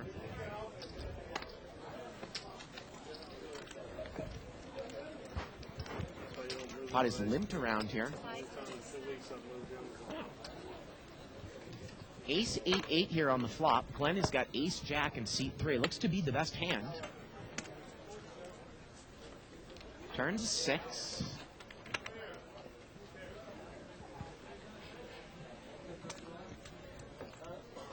And Glenn, who did not bet the flop, is now going to bet here, Dave. 70. He bet 70. And it looks like he's going to take it down. Email here from Mike Antolini. He said the circuit link on Card Player is titled saying that you two are the guests. So maybe they changed that up since the last time I looked. And actually, that's the first time you've ever said his last name right. Right. It's really impressive. Now, this is an interesting email here from, where was that email? There it is. Dave Jones. And I want to get to it because it's really interesting. It's a great point he brings up here. He says Barry Greenstein was talking about the advantage of playing a short stack and no limit. And what he says is basically, in heads-up situations, both players effectively have the same size stack. So if one of them is short, then they're both at a disadvantage. And he is completely right. And it does bring me to the point I will say, if let's say you're playing in a game that is real aggressive, and players are trying to run you over with their large chip stacks, well, if you're short stacked, you don't have to let them, because basically, you see where I'm going with that, obviously. If I only have $1,000, Right. and you have 10,000, it doesn't really make a difference because only your 1,000 is going to play. Right.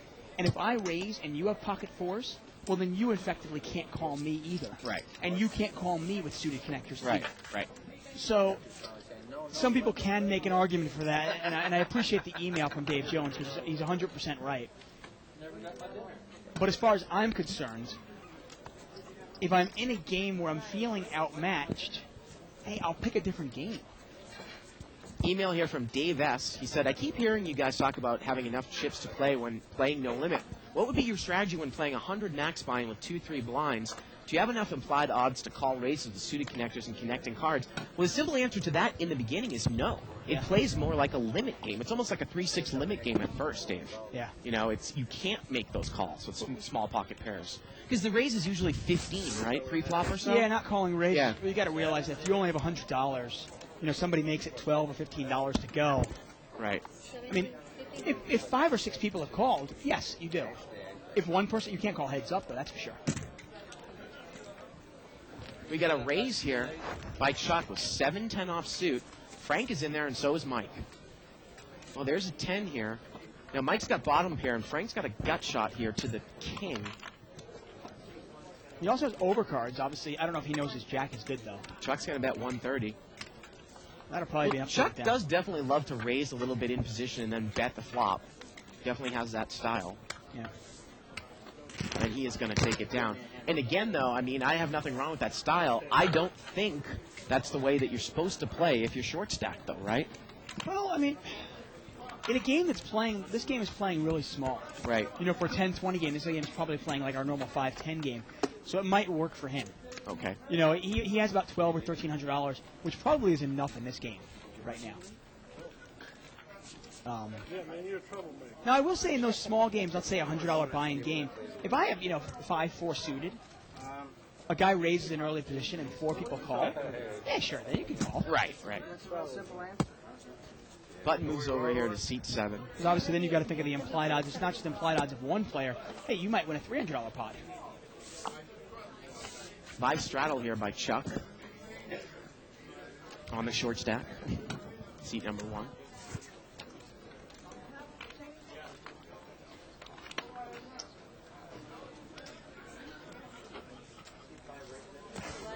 Seat 5 is going to raise it up here to 140 with 9-10. And again, definitely I think that loosening up your raises a little bit, the straddle pots is called for, but you do see it with these tournament guys that they're really, really pushing raises and straddle pots. Like that guy had 9-10 in the cutoff or in mid position there. Again, maybe kind of that thing where more chips in play, I'm going to accumulate more chips, try to take it down. Interesting post here from Baron Van Gertoth. He says, and I like what he says here, because he just talks about, he says, sometimes if you're short stacked, it does kind of take the play out of it in later streets, where sometimes you're almost pot committed with, let's say, pocket kings or even ace king, and by being short stacked, you get to see all 5 cards. Right. Whereas if you had a deep stack, you wouldn't be able to see all 5 cards. Okay. I can buy that. Like we've been saying all night, I mean, definitely there is a place for it, I guess. We don't mean to discount the strategy. It's definitely there. It's just not a strategy that I will often employ or recommend. Try to wake them up, man. The alarm clock went off. I don't know what's something wrong. Did the alarm clock go off or something? Yeah, I do that. Well, Ace King here for Mike, seat 5. And I believe that he popped it up. And look at this. Glenn is going to make the play here with King 8. Actually, who is the raiser here? I don't. Oh, okay, it was Mike. So Glenn had limped in and then called with King 8 out of suit. I thought it might have gone the other way. Maybe Glenn raised and Mike called. And is Mike going to bet this? No, just check. Turns an ace. Well, now Mike has the best hand. And now Glenn is going to come out here. And again, this hand is played like Glenn is raised pre-flop. I mean, I got word that seat 5 raised, but I'm not exactly sure if that happened. $150 bet here by Glenn. You know, it's really odd, though. I was going to say, well, Mike raises and Glenn instantly folds. I don't mind. There is a play there where if your opponent checks in position, you can almost 90% of the time bet the turn, right? Right. Because he's got nothing. But not if an ace comes off. You know, it's almost like Mike had played it like he had ace king or, you know, ace queen, something like that. Well, the only card you don't want to see there, basically, if anything except an ace comes off, you can probably bet it and take it down. Had a post here from DSQ1480. There were supposed to be a bunch of 2+2ers playing in the 25-50 game last night. Are they there tonight? Were they in any game tonight? Well, no one's come up to us. We don't know what these guys look like. Yeah. So I'm sure that they know us, so I would assume that they would have said, hey, I'm SU player. Or, right. And obviously, if you're listening and you come to the Bicycle Casino, come on over to the Live at the Bike table, introduce yourselves. Yep. And that way we'll know who you are.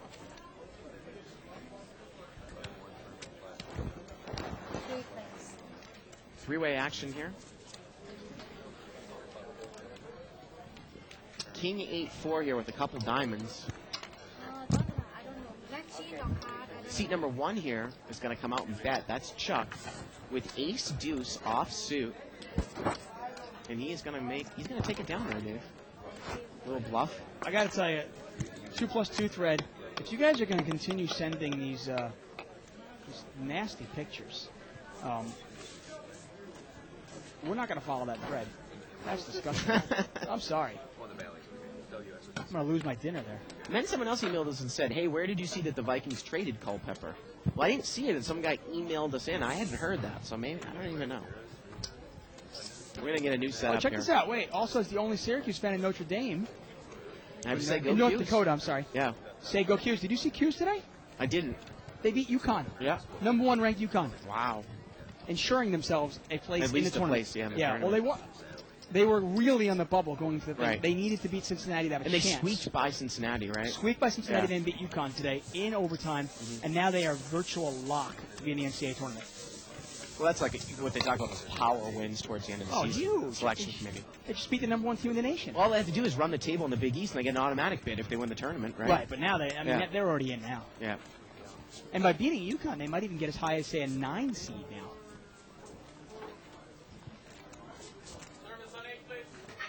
Email here from David Gladstone saying that Full Tilt announced today that they were running $500 satellites to the $50,000 buy-in event at the Rio.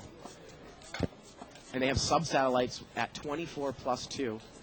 Also, I'd love to see you guys play in the Sunday night $200 horse event. Well, I got to tell you, I'm probably going to play in it today.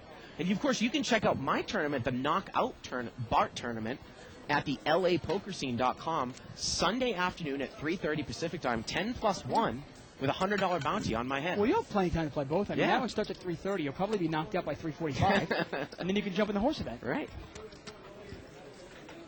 Again, check it out, the LAPokerScene.com. Or King Jack 5 here. It was limped around. Yep, 4 ways, $80 pot. Chuck has got the best hand here, but Steve is actually going to bet with 2-5. Yeah, he's going to come out and bet bottom pair here.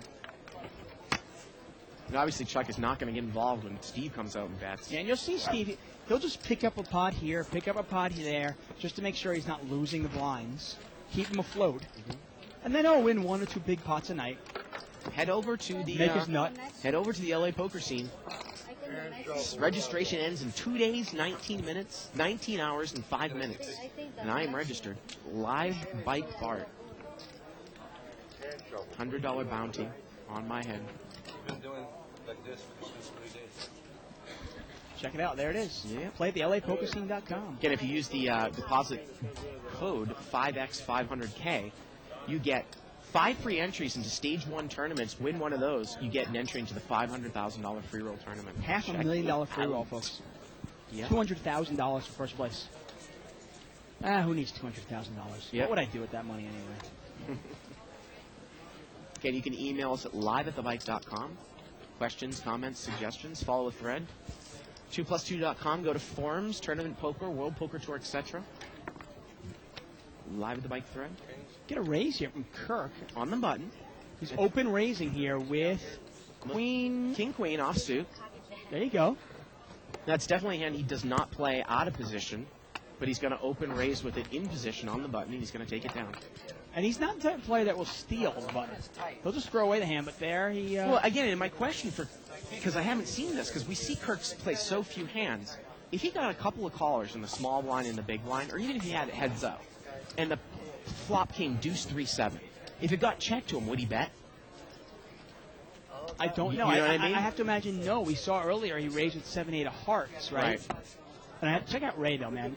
Tell me he can't do everything. Yeah, he's our Now, camera guy. Ray is... Not only is he our camera guy, not only is he like the personal live at the bike bodyguard, okay? But look at this. He fixes the shuffle master. There he is. Look at it. Rock and roll there, rocking out. He waters the plants in our production room. He even baked a pie one day and brought it in. I swear, man. I was shocked. You see Ray, man, he looks like this badass and everything, and he comes in with like an apple pie one day. today. I'm sorry, right, it was a pineapple upside down cake. Another email here from Dave Jones saying, in poker heaven, I'd have the table covered when I was on the button, but in the blinds, I would be allowed to pocket chips. Well, there you go. And it's I interesting. agree. It's That's interesting. great, I want to great. bring something up about that, because I once saw a player, I think I said this on the show one time. I'll get to it in a second here. We got a raise here by Chuck with pocket tens. C3 is going to call. Raid's in there, and Freddie's in there with ace-king. C3 looks like he's got 9-8 suited there or something. Or is it 7-9? Overpair for Chuck, and Glenn's got 7-9. Remember, Chuck was the pre-flop raiser, so he's probably going to lead into this ragged board, and he does. And And Glenn's look at this. Glenn moved all in. moved all in here, and Chuck is going to call. And Glenn's only got about $500. Turns a 3, And Glenn needs an 8 or 9. and the river's a 5, and 10s are going to take it down there. Scary river there, huh? 2, Yep. 3, 4, 5. Any better than ace should have a wheel. Been good, man, if you call with the dries. Yep, and that's what Chuck just said. Chuck takes it down. I once saw Joe Wynn, who is basically Joe, win or lose? No, Joe Wynn. He's a local pro that has not played here on the table, and you know, I have a lot of respect for his game. He actually once did a short buy. He went broke in a 20-40 limit game. He did a short buy for $5 in the small blind, or in the 20 game, $10 in the small blind. Right. Basically forced himself all in the small blind. Yeah. Yeah. That's a short buy. I'll do that, yeah. Yeah. There are oftentimes if I'm playing a no limit game and I go to felt, pretty much to felt, you know, out of position. I will actually play that really, really short stack until it's my button. Ready? I'm gonna give you a little piece of advice. Don't ask. No, don't ask. The button moves over here to seat 4. Again, we're getting another look I at think the Glenn setup is here. rebuying But I'll tell you what, for I had 8 and a heart. $2,300. Okay. It's just, you know. Hey, there's Peter. It's just Over like there it's on the like right. going like this. I After I got don't know who the other gentleman By the is. way, I talked to Peter about that. And there's Kenneth James out there in the background. He's first up on this show. Because you got to run Right straight. there in the background. You know, by the way, I talked to Peter about that internet player. What was his name? ZZ Justin? ZZ Justin, yeah. And I asked him, I go, hey. Z Justin. And I said, hey, Z Justin, is that the guy you know? And he goes, yeah. I go, you friends with him? He goes, no, we're not friends, but we're acquaintances. I know Right. him. I know him really well. Right. And I go, is it all true? And he goes, it's all true, every single bit of it. Really? Yep. Yeah. So I saw him the other night and I asked him. Yeah. Button moves over here to seat 4. They're in the air out there, man. There's Kenna. on the phone. Look at it. Guys, I'm playing with 2,300 behind, just so y'all know. If anything happens to you on the way home tonight, we've all got him on stage. He don't have my money, man.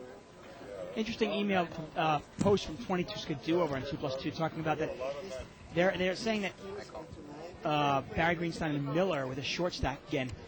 It might even imply that you can get an edge on some world-class players. Very tough deep stack opponents. Yeah, and I'm going to throw this at you because it might even be true.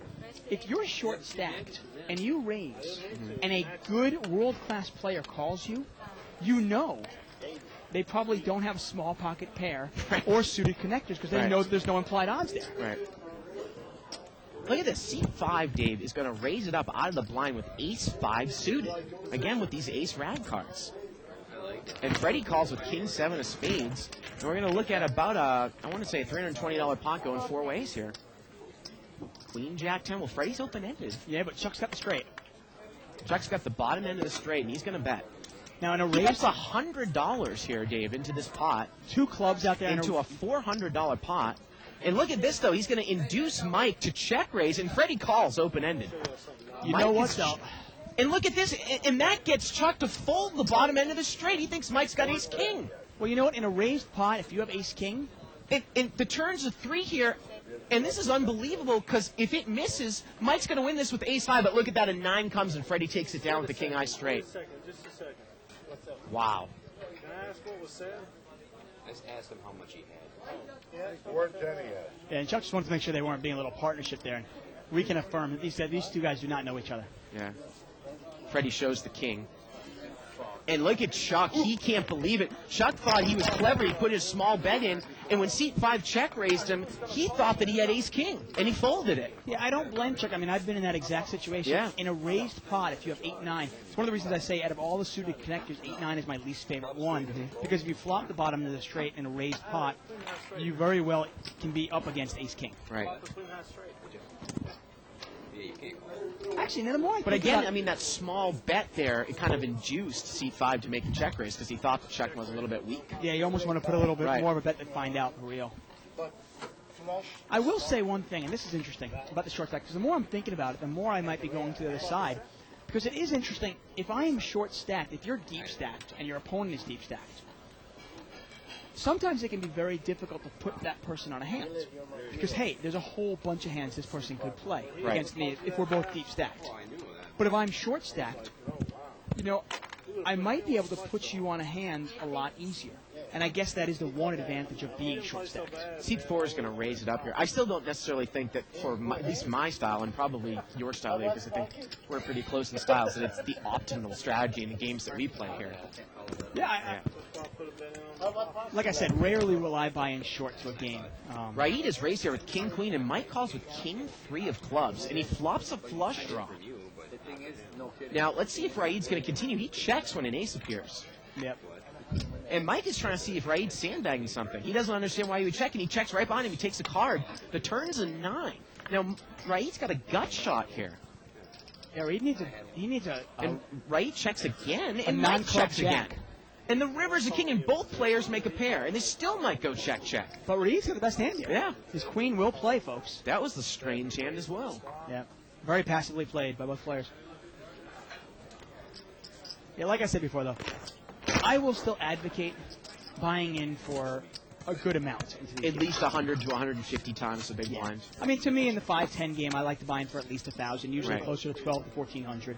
$1,000 game, I really like to buy in for, say, at least 1,800, 2,000, 2,200. Well, David Steffens here has emailed us and said, hey, Bart and Dave, if you buy in for a normal amount, say in the 10-20 no limit for 2,500 and lose half your stack, do you normally rebuy back to 2,500 or go ahead and play the short stack?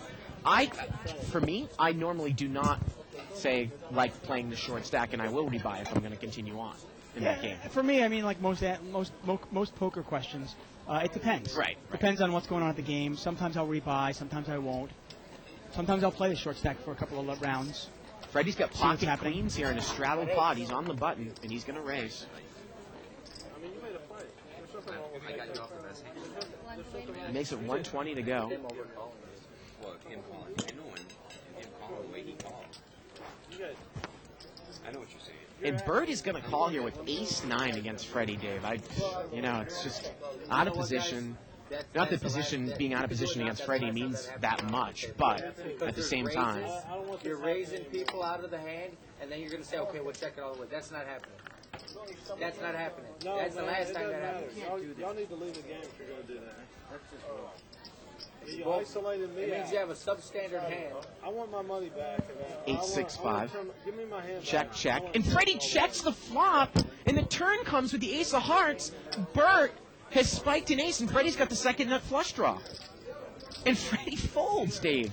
Flabbergasting. Yeah, I'm not quite sure what Freddie's doing. River there. was a jack of hearts. Freddie would have made the flush.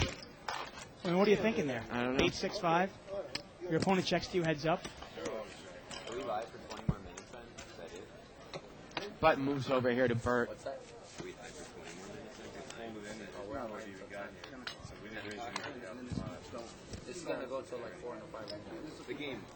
You know, it's interesting. Sometimes, and I know some people will laugh at me when I say this, but sometimes if I'm playing in a game and I'm not feeling it, I've lost half my stack. I buy up to 2,200. I'm down to 1,200. I'm not feeling it. I'm not reeling real good. Sometimes I'll stay short stacked for a little bit. Right. Until I kind of get my mojo back going.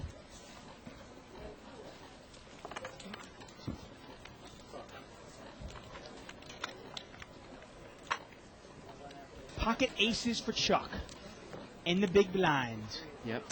But seat 3, Glenn is stepping in it again. He's really had a tough day so far. He's raised 6-7 here, gets called by Freddie, and you imagine you're going to re-raise here from Chuck.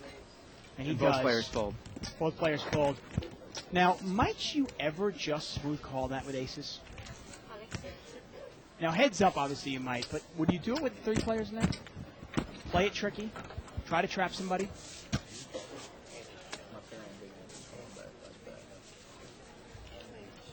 I would never try to trap Freddie in seat 6 because even if you check to him, he's not going to bet unless he hits something.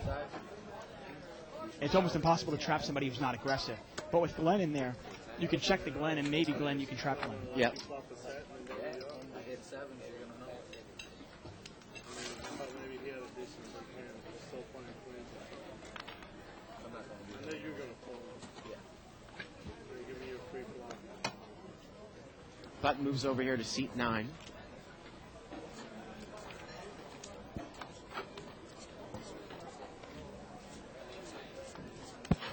Another post here from CW Siggy here. It says, Annie Duke talked about how her brother, Howard Lederer, essentially used a free-flop all-in strategy to negate the advantage anyone would have on him in his first TOC event, Tournament of Champions we're talking about. Not exactly short stack theory, but similar concept with the pre-flop all-in move. Yes, obviously.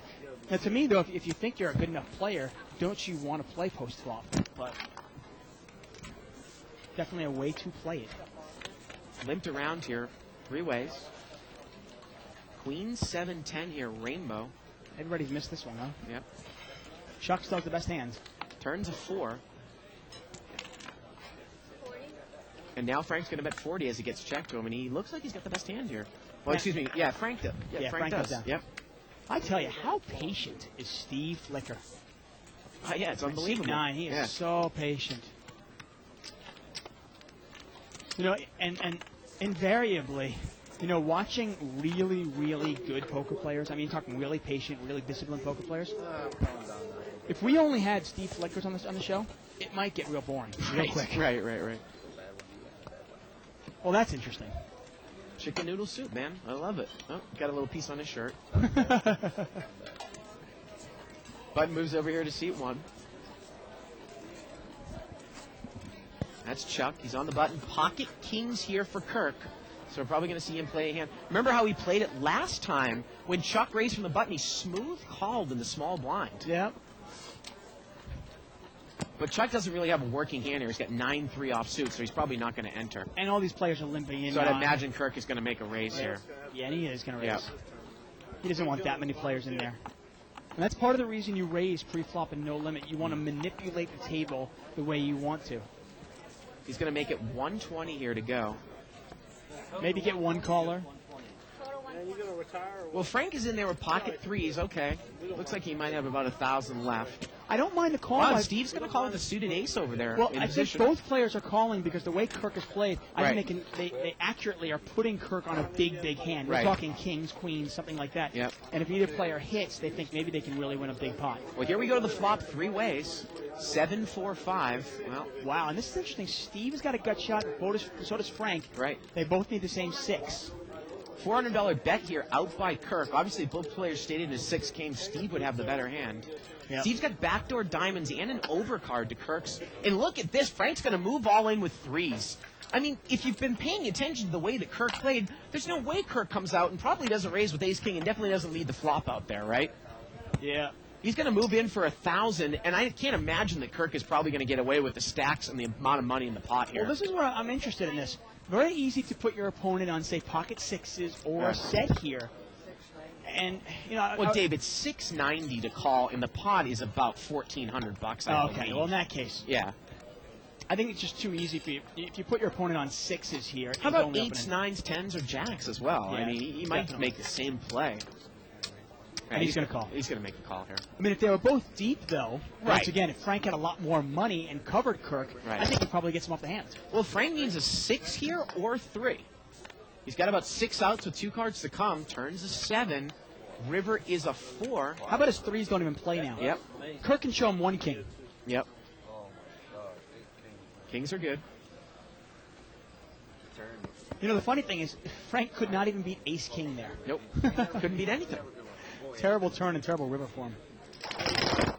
Obviously, it's your best 5-card hand, so... He plays the board. Yeah, he's got 7s and 7 and 4s with Right. 5 kicker. Button's going to move over here to Kirk. He's got a little bit of over an hour left in the show. Yeah, once again, we're live at the bike, folks. Playing No Limit Hold'em. Blinds are 10 and 20. Usually Thursday nights are a little smaller, but hey, winning at a green is going on right now, so we're taking advantage of it.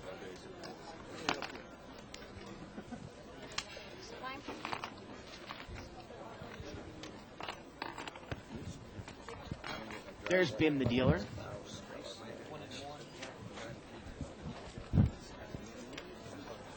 If you're on the still, okay, ace king, otherwise you had 2,000 behind C7. 2,000 behind seat 7. I put him on 2 6s, so I was closer to going. And seat 7 said he put Kirk on 2 6s, Dave.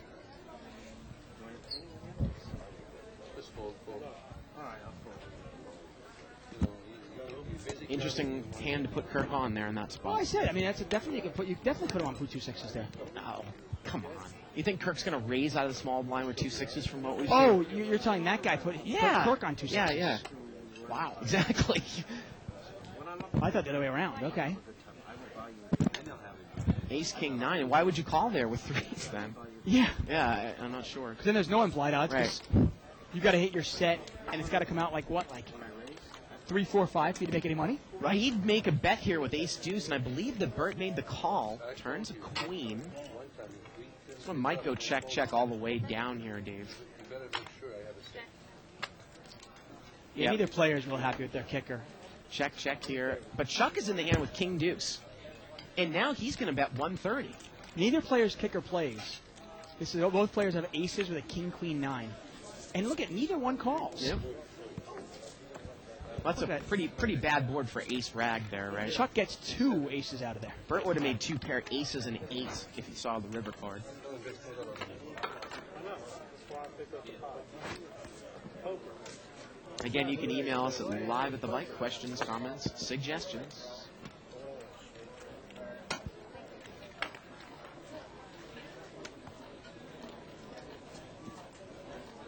Button moves over to seat 3. Freddie is under the gun. He's got 1 queen. I'm sorry, actually, he's got a jack 7. He's going to fold it. Frank is rebought for what looks like, I want to say, probably $2,500. He's going to throw his hand away. Burke's not going to play. Flicker is not going to play with a weak ace. Chuck is going to raise it up with king 10, no. Glenn is going to call this with king jack. We're going to see this heads up. Pot is about $200. Glenn has got position and the better hand. Queen, deuce, deuce here on the flop. Let's see if Chuck continues, though. They both check it, though. Check, check, turns an 8. They check it again. Rivers another deuce. King Jack's going to play here, right? Yes, it is. Yep. Actually, no, it's No, not. it's I'm not. Right. You're right. 3 Both deuces. players have King, tripped queen. in. Yep. Exactly. Yep. Chop it up. Deuce up too. Yeah, that dude don't come. He's chipping me the pot. Yeah, no doubt. I know. What a bad beat, huh? Yep. Oh, you might call me down with ace high this time. And again, we got Ken and James waiting in the wings, but no one's gotten up yet. Since you don't want to chop it. All right. Hey, look at this though, and maybe Kirk is getting I up. had king and he Sometimes, was he books a win, and well, I guess he's just changing chip. We have seen Kirk make the hit and run before. Oh, I mean, he's only going to play 4 or 5 hands all night. Right. Look at this. I mean, he waits for the big hands and he gets paid off anyway. It's amazing. Hey, Michael Feynman, I want to thank you very much for emailing us the 8 reasons. Appreciate it. I am the button. I am the button. You got a bun? Oh. That's right. Every time you move, you guys move it twice. You're big blind? I'm the button. Yeah, you're the button. This is funny. How about reason number 2, Dave? It gives you this is if you're in for a small Barry stack. Greenstein's. It gives you a low profile, so people won't ask to lend, stake, or invest it as frequently. Interesting. Okay, I mean, Yeah. I understand that, but in the end, just be man enough to say no Right, thanks. right. I'm sorry, I don't lend money and I don't stake people, and I'm not going to invest in your business. I'll put you on a bigger hand so you don't have to leave off. Limp And tier. people ask me all the time to put them in tournaments or to Yeah. lend money, and I just say no. I don't, we don't. I Thanks, don't. but no thanks. Yeah. I appreciate the offer. Button moves over here to seat number 4, and he's going to raise it up here with ace queen suited. He's going to make it 220 to go after 3 limpers in up there from up front. Freddie, Bert, and Steve, pocket 8s, pocket deuces, and pocket 7s. Freddie gets away from it. Steve's out of there with pocket 8s. No, I said he saved me $10. And Chuck is in there with queen 10. I'm sure he's not going to play. Queen 10? Well, it's interesting there, Steve. I mean, I guess he didn't want to take 8s heads up. He does have enough chips to make that call.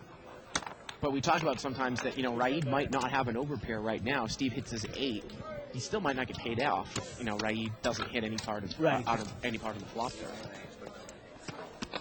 I mean, it's funny. I mean, I have utmost respect for Barry Greenstein and his son, Joe. But I'm looking at these 8 reasons, and I'm actually going to look at the book tonight when I get home. 5-minute break. The first reason is the only one, and the reason here is there's a mathematical edge when you have fewer chips than needed to call in all bets. Since you cannot be driven out of a hand, you can't be bluffed. Right. When you are all in, this is especially powerful in no limit and pop limit, where it is much easier to play a short stack. That first reason seems very valid to me. Absolutely. The other 7, though. I mean, if you're on a short bankroll, you must protect yourself from going broke. For example, 3 $200 buy-ins will protect you better than 1 $600 buy-in. How much we doing? I suppose. Just- No, there ain't no way. Yeah, about like Not really, though. If you're gonna play differently, though, if you're gonna play scared Right, in a higher right. game that you shouldn't be playing in. If you're trying to build up, with a poker bankroll, I don't think you would sit in a game like that with 600 Exactly. bucks, right? Hey, Ronnie just asked Yeah. us if we could put him in the $50,000 horse event. Horse event, the World Series. Yeah. Actually, the funny Ronnie, thing- just go on down to Las Vegas and wait for the buy-in. It's coming. No, let's say until he raises a pot. Pocket jocks, pocket jacks. for Chuck here. Actually, for Steve. He's going If to you raise. put him in 25,000, I'll do the other one. Okay.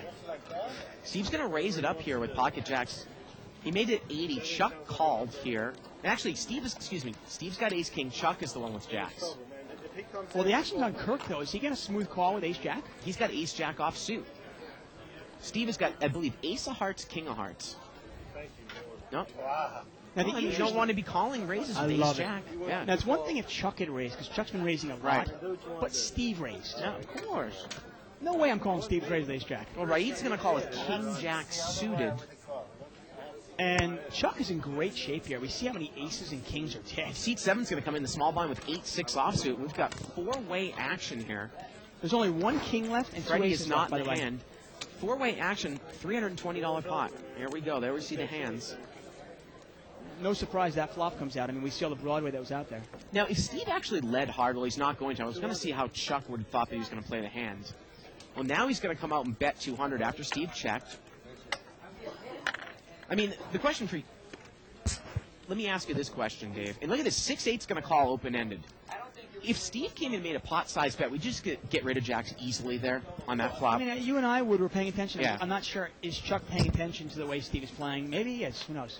Turns of 4. That's no help for Frank. And it's a river card. And it goes check with the jacks, and the river's a 7. All right, 200 again. And now it gets checked to Chuck again, and now he's going to bet 200. What is it? I want to see it too. Well, maybe he thinks that he might be able to get a call from a 9 here, Dave, on the river. Why'd you check the turn then? Yeah, that is Jacks a are little like invincible? that is a little bit surprising on the turn. Yeah, real surprising. Yeah, if Steve bets the flop, if Steve comes out and bets $300 on the flop, Jacks are really put to the test. I mean, the turn 4 might scare somebody who thinks the guy might have had a double gutter with 5-6. I mean, that's one hand. I'm just throwing Good that point, out good at you. point. Yeah, no, that's a good point. Right. I didn't see that double gutter. Yeah. That's good. That's Button moves over here to seat 8. They're good about that. Aces weren't likely coming. I mean, here, number 3, you will not be targeted as a big winner, so others won't be afraid to play with you. I want people to be afraid to play with me. Anybody else I'm betting the turn immediately. Change that. They make it so cheap. I mean, don't you, when you're walking around the casino and you're looking for games to play in, if you're not sure about who's good and who's bad, wouldn't you almost rather sit in a game where it looks like there are a couple of guys that are down in their luck and they're Right. losing money? Usually people assume that if somebody's got a lot of chips in front of them, wow, they've been lucky tonight. They've had a great night. Limped around here. I got to quote Ray there. I mean, play on the week. Ace, deuce, 3, all spades here. Seat 4 is playing an ace, 6, ace of diamonds, 6 of spades, and he's going to bet. Yeah, and nobody can call this. Again, we talk about when you see a 3 flush out there with an ace, oftentimes you can just bet with anything and take it down. I got to tell you, watching Steve tonight also, you can really learn a lot from his play. Steve Flicker there. He raises with ace-king last hand, doesn't hit anything, and has no problem throwing it away. He doesn't, Right. Doesn't bemoan his bad luck. He just knows it's just Well, I another think that, day. sometimes I felt, especially as you move down towards the limits, like the 3 to 5 game, I mean, I will probably, if I raise it up with ace-king in early position and get 5 or 6 callers, you know what? And the flop comes 9, 7, 3 with 2 spades. Like I said, there's nothing wrong with checking and folding. Yeah. I mean, what are you going to do if you throw a bet out there and get called in 1 or 2 spots? It's just... Well, then you basically, because you can't just put out a small bet. Right. If the pot's $300, if you really want to take it down, Right. you've got to put down a $250, $300 bet. And then again, the problem, though, in those games is that's usually half your stack, right? Yeah. I mean, the 500 game, you can tweak it a little bit because you might be more deep stacked and put somebody really to the test, but... Yeah. Well, I mean, you can do it if you really know your opponents. Right. And you know they won't. You know they're probably not in there with a 9, and you think maybe they've got Broadway as well, and you can take it down. Right. It's tough to play ace-king out of position. We always Again, say though, that. I wanted to see, if Steve had bet that flop, how would Chuck have played with jacks? Yeah, it would have been interesting. 5-way action here, limped around. Right? He really loves those ace rags. And look at this, another 3 flush And with Kirk's an got- ace. And Kirk has flopped the spade draw here. And he's going to bet. And, boy, Kirk is betting. And how quickly would ace-8 offsuit go in the muck if I was Raid here? But he's going to give him 1 call. That is unbelievable. Well, you are not Raid, and that's good for Kirk's sake. Right. I mean, Kirk is betting. I mean, I don't think Kirk would ever bet an ace without a high spade kicker. At the Yeah, I minimum. mean, what's the worst hand he could have here?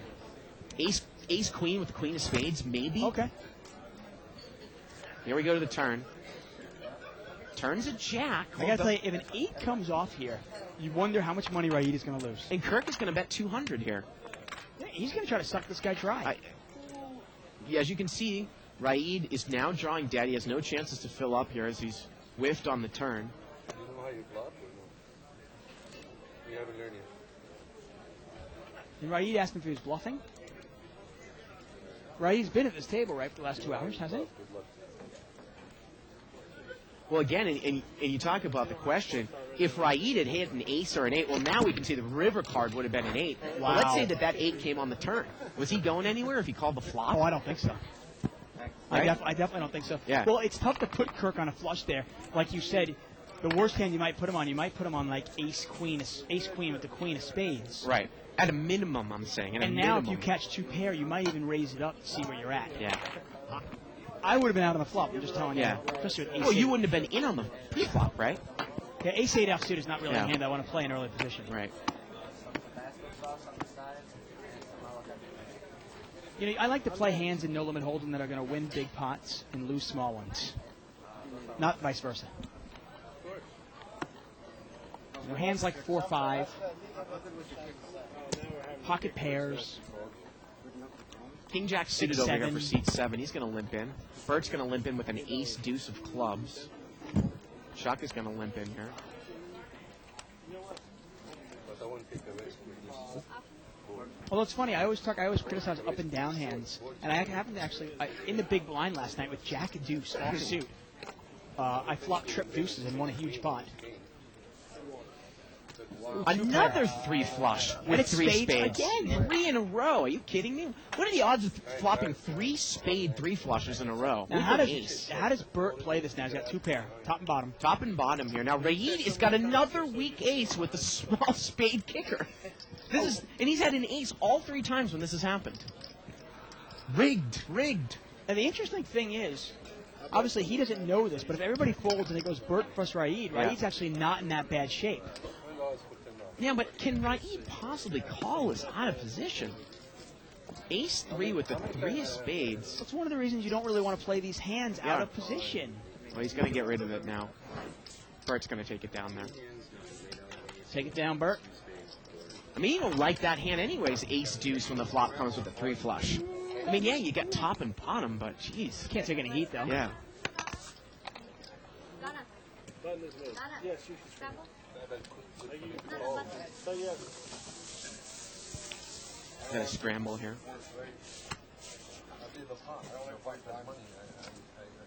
You know, I got to tell you, the more I think about the short stack thing, next time I see Barry Greenstein, I'm gonna buy him a drink and talk to him about this. Yeah. So I'm really curious. Does he drink? If he doesn't drink, I'll buy him a coffee. Well, I'm sure you can email him, though. If you email Shirley, you know, they email each other very often. So. No, I like to sit You and like to talk to him. That's why I'm not an internet guy. Right. Button moves over here to Kirk in seat 2. And seat 5 is going to raise it up here to 120 with 8-9 offsuit.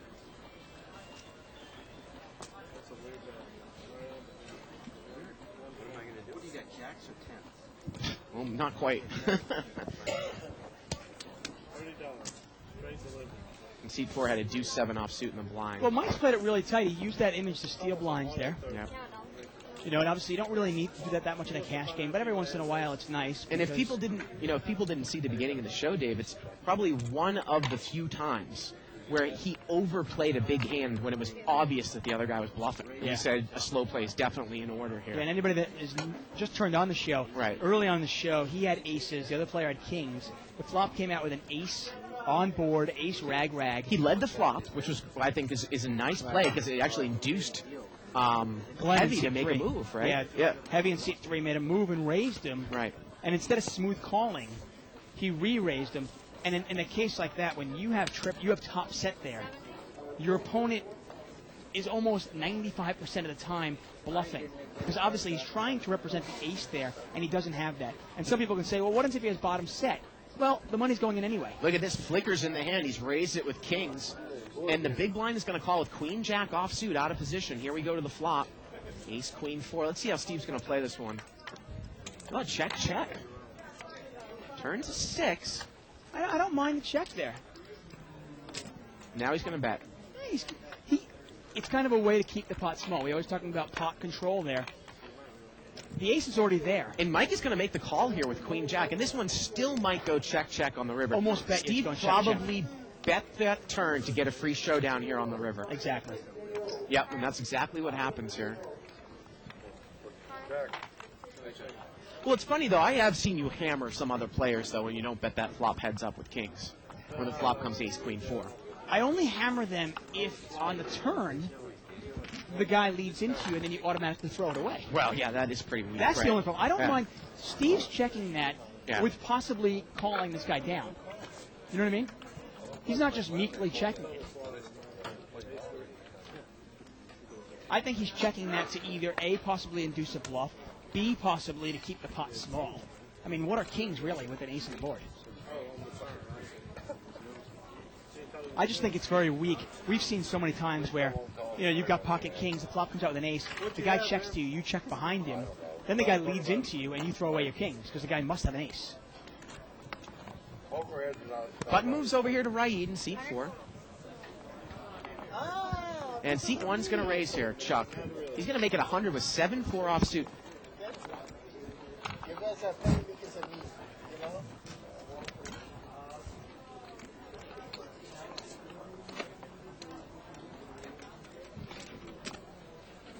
And Steve is in there with Queen Jack. Queen no, Jack. I'm sorry, Queen King. King Queen offsuit here. Out of position. And we are heads up 7-4 against King Queen. Ace 9-7 here. And Freddie is not in there. Freddie would have had a 2-pair. Chuck bets 210 here. And Steve asks him how deep you are. 140 plus that. 1850. You're going to have a little bit more. No, you have to. Steve folds. Well, King Queen offsuit there is a trouble hand, but if Steve had been paying attention, and I don't know if Chuck has been showing down any of this garbage. Yeah, I mean, the one thing I want to throw at you, some people feel like they can't check. I actually played a hand very similar with Avo when I had it kings, flop came out with an ace. You were out of position that hand, though. But either way, you've got to realize that once the ace is out there, Right. it's very hard for your hand to get any worse. Yep. If you have kings. The guy's either got the ace or he doesn't have the ace. You got to come in from lunch.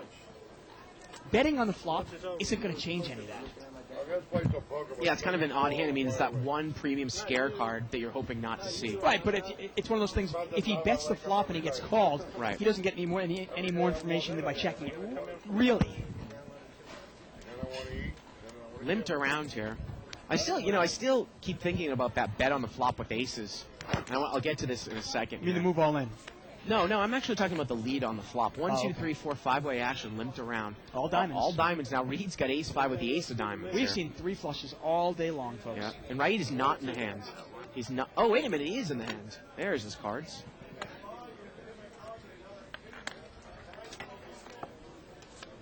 We're going to take Bart out and publicly flog him for that. Well, it got checked around here. The turn's a jack. Mike is now open-ended. Does anybody have a pair? Doesn't. Ace high still good, huh? 80. And it gets checked over to Mike, and now he's going to bet with the open end. How did Raid not bet the flop with the ace of diamonds? I don't know, in late position. He's in the cutoff seat. And he just folds there. Very interesting. Huh. What I was going to say about the lead with aces, it brings it down to what I'm talking about. If you were to ask people, boy, this guy has led out. If you were to ask 10 poker players, with average skill, this guy has led out. He re-raised pre-flop, and he led out. And the flop came ace, 6-3. Everybody would think... He let out with kind of a half pot bet. Everybody would think that he didn't have a set of aces because, we immediately are going to dismiss a set of aces because he would check that. When in actuality, people think, well, you always check top set because you want to let somebody catch up or you want to let somebody slow play. But you're deceiving them by doing the opposite. Got a chip count here. $26,000 on the table. Mike in the lead with $5,500. Kirk up to $4,900. He's probably the big winner. Let's see who has been where. Well, there it is. Raid still up $3,200. How is Raid up $3,200? When? I don't know. Did I miss that hand? I mean, Kirk is up $2,300 now. Mike is up $3,000 still. Glenn is down the most. He's down $3,500. And look, our total is over $2,900 up, and nobody's left the table. Yeah. I got to assume that Raid's numbers are wrong. Yeah, Raid is not up that amount. Because nobody has gotten up from the table, nobody has left the table, but our numbers are plus 2,900. Right. And I don't remember Raid ever winning a really big hand.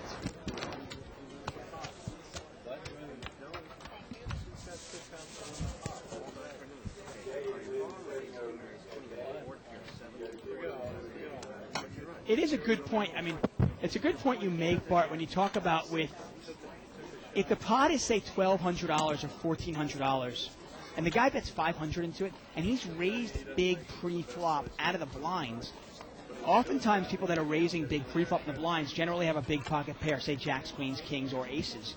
Flop comes out with an ace, and they bet into it. Yeah, more often than not, I would probably put them on kings, queens, or jacks. Now, in that case, Heavy actually had the kings, So I would have probably put him on queens. Right, exactly. Well said. It's one of the reasons it was really a great bet by him. Again, it's deceiving by fast play, Yeah. as opposed to people who think that they're deceiving by slow play. I mean, the best way to play that hand probably would have been the bet right into it. When Glenn raises, Right. then you pull the brakes on and you go, okay, I'll let this guy bluff if he wants Right. to. I'll slow down. And if it goes check, check on the turn, well, then on the river you can put a little bet out there and see if he calls you. Ace, Jack, 4 here with a couple of hearts. Turns a 6 of hearts. Yeah, and look at it. Raid's in big command here. He's got the only heart and the ace there.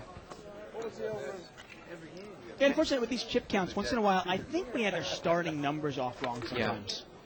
Because we have Raid actually starting at 1,000. I'm betting that he probably bought in for closer to 3,500.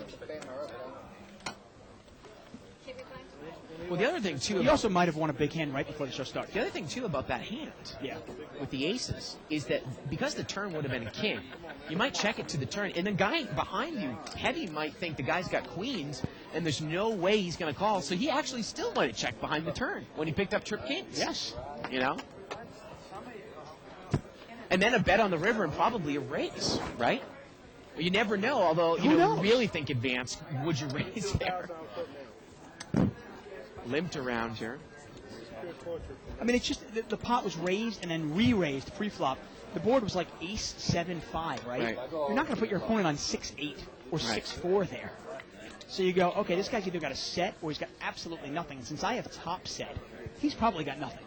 Ace, queen, 9 here. Ace 5. Seat 8 is going to bet here, Bert. He's going to bet 30. Send it to the man. Big man. It's one of those things that's interesting. When you're playing against a player, if you know they're bluffing, well, that's one of the rare times where there's not really a point in playing something fast. Because the second you reveal the strength of your hand, well, the bluffer's going to get away from you. So the only way to make more money off a player like that is to let them continue bluffing into you. Email here by Turkster1. He said, hey, guys, first of all, I wanted to say I hate you guys. Thanks now, I have another addiction watching Live at the Bike. Another addiction. Wow. Well, there you go. And it's interesting, last Friday I actually played a hand with Mike, and if everybody remembers it, I actually flopped top set on him. It was a 3 flush on the board, 3 spades. And Mike check raised me, and I thought about just calling Mike, thinking, you know, Mike, he is likely to have nothing here. And do I want to induce the bluff and let him keep bluffing into me? Got a raise here by Frank with pocket queens. Glenn is called with 8-9 offsuit. Mike's in there with the ace-10 offsuit out of position. Well, 8-9 has got a gut shot here to the nuts, to the 6. And he's also got overcards. Frank's going to bet 200 here. Glenn is going to call. And Mike's going to get rid of it. And this, what's this pot, about $700? Now, can Glenn also represent something if a 3 comes off? And look at that, I called for it. Dave Wow. Penny really he checks it again. And Frank bets again. I mean, it's funny, you know, if Glenn actually led that turn, you wonder what would have happened How if about he a makes check a raise? move right now. And he does. He's going to check raise. So he's not just... And Frank is going to re-raise here. Wow. Wait a minute. Did he... Oh. He said call, Dave. And the river's a 9. So seat number... Imagine this is probably going to check now. Seat number 7 called the turn. Oh, wow. And Glenn moves all in. And you know what? Again, Frank's gonna and call. Frank makes the call with queens. And that pot is going to be over $2,000. I was wondering, you know, if Frank didn't have enough to get off that hand on the river, the overpair. Yeah, I 600 more. The pot was already $2,000. Yeah, again, you know, you might just give it up. You're there. getting 4-1 on your money. I mean, the guy's not going anywhere. I was wondering, though, if Heavy was going to try to represent a 6 there, as well as if a 6 had come. Yeah, you got to realize, obviously, if you're going to get him off the hand, the 3 is where you're going to get him off it. Yeah. Although he did check raise with, and the guy called, so, you know, if the guy led on the flop, you know, you wonder. Yeah. I mean, if he led on the turn, he still might have called. Obviously, if he called the check raise, right? I mean, he might have felt that he was so pot committed at that point. It's interesting. I mean, this kind of game here, the way I've seen it so far, it kind of looks like the game where you don't really want to try to run it over, and I think that's why Glenn is having a lot of trouble tonight. Yeah. He's probably down close to $5,000. And the reason he's kind of you can't run a game over where people are going to call you down. This is kind of one of those games where you kind of just have to wait, like Steve Flicker's waiting here. Wait for the hands and then bet them for value, because you will get paid off in this game. I don't know how excited you were about it, but One of the most important things about poker, obviously, is, quickly understanding the table you're playing at and how to adapt, and then adapt to that table. And Heavy's down a cool 5,000 here for the night, Dave. And he's definitely our big loser tonight. Yeah. Limped around here. We've got four-way action. 9-7-3 open-ended over there for seat 8. Bert, he's got 8-10. He checks it from up front. Gets checked around. Turns a jack, and there is the straight there for Bert. I don't think he can get paid off, though. Kirk is not in the hand with jack 6, so he does not have a pair. And even if Kirk was in the hand with jack 6, he's not going to pay him off. He's got a free ride in the blind. That's probably going to go out. Yep, Raid mucks the 7. Bert takes it down.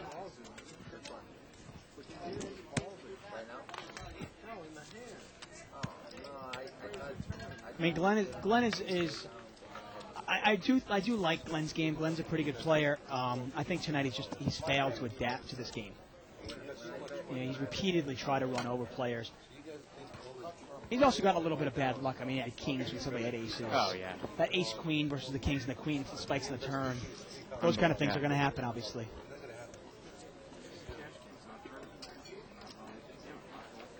Well, Kirk has got king-queen offsuit in the cutoff. And look at this. Bert limps in with ace-king. So let's see how Kirk is going to play this. He just folds. He folds it after 2 limpers in the cutoff there, Dave, with king-queen offsuit. He is really, really conservative pre-flop. And we're going to see 1, 2, 3, 4, 5-way action here, limped around. 8 deuce here. Looks like jack 8 is the best hand. I mean, he makes Ali Osdi look loose. Yeah, Raid's going to bet 20. well, I mean, because he's got to do something. But hey, the strategy works well for him. Yep. He's getting paid off left and right. I figure, yeah. I mean, obviously, we're privy to the hands that he's playing, but even if you're at the table and you're sitting next to a guy like Kirk and you've seen that he's only played like 4 hands all night, you've got to assume that every time he's in the pot, he's got something good. Now, I think that you and I there, probably, I'm going to say 75 to 80% of the time with me, I don't know how often with you, with 2 or 3 limpers in there, I'm in the cutoff with king, queen off, I'm going to raise. It's going to check to me on that flop. I'm going to bet, and I'm going to take it down. I want to know. Yeah, I mean, that's probably the way to play it. Right. I don't want to limp in with king-queen offsuit in late position. Right. I don't think king-queen offsuit plays well multi-way.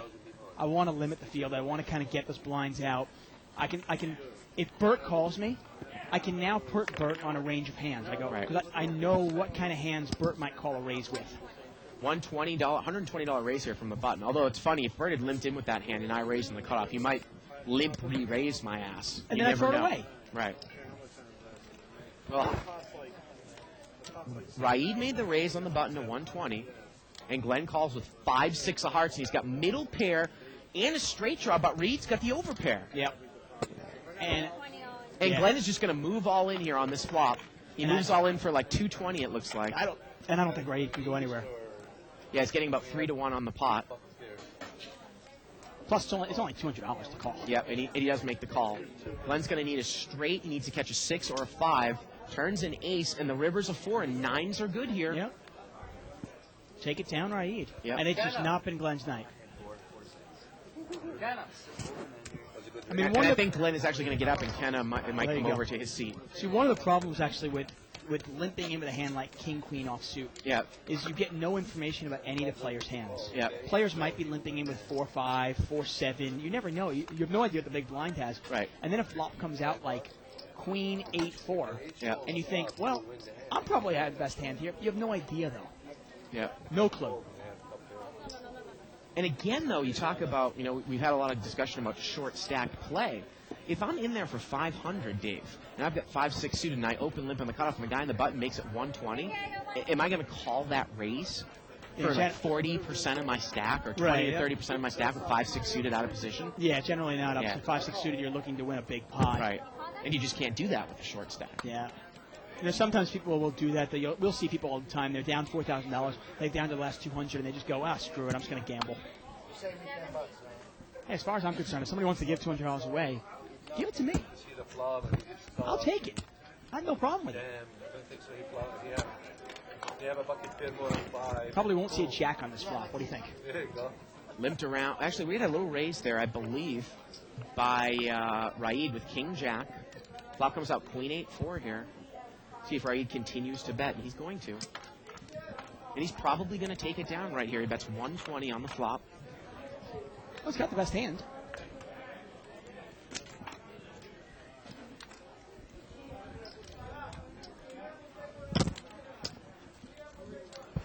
But look at this, both players with Jack-9 call with the gut shot to the 10. It is a rainbow board. Turns to 7. Now what is Raid going to do here? Yeah, I don't think you can bet now. I mean, you look at that flop. The flop is not draw heavy. If I get 2 callers, I have King Jack. I'm done with it. Sorry. I mean, what did your opponents call you with? What, a flush draw? I mean, the flop is Queen 8-4 rainbow. Well, you hope that you know that they both have Jack-9, right? Yeah, I mean, exactly. And I have to know they both called the gut shot. And it gets checked around. The river's a 4, and King Jack's good unless somebody fires at it. Yeah, but I got to imagine somebody's going to take a shot at it. And Chuck has been real good with betting here when he misses, and he's going to bet 600 now. And he's probably going to take it down right now. Like you said, I think you said 5-6 got there, right? 5-6 would have gotten there. If for some reason somebody was in there with 5-6, right? If somebody called with a gut shot at 5-6, they got it. Chuck bet 600 here.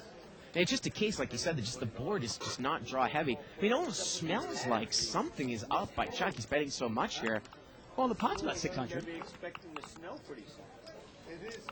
I mean, oftentimes if somebody's betting the river, they're either bluffing or they've got a monster. So you might put somebody here on, was he slow playing a set?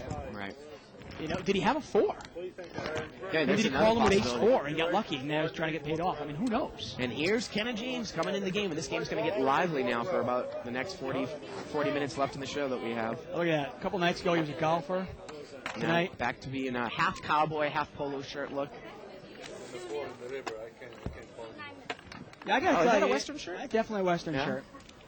I got to tell you, Have me beat? I like Kenna better as a cowboy. Than a golfer? He does play a lot of golf, though, I got word.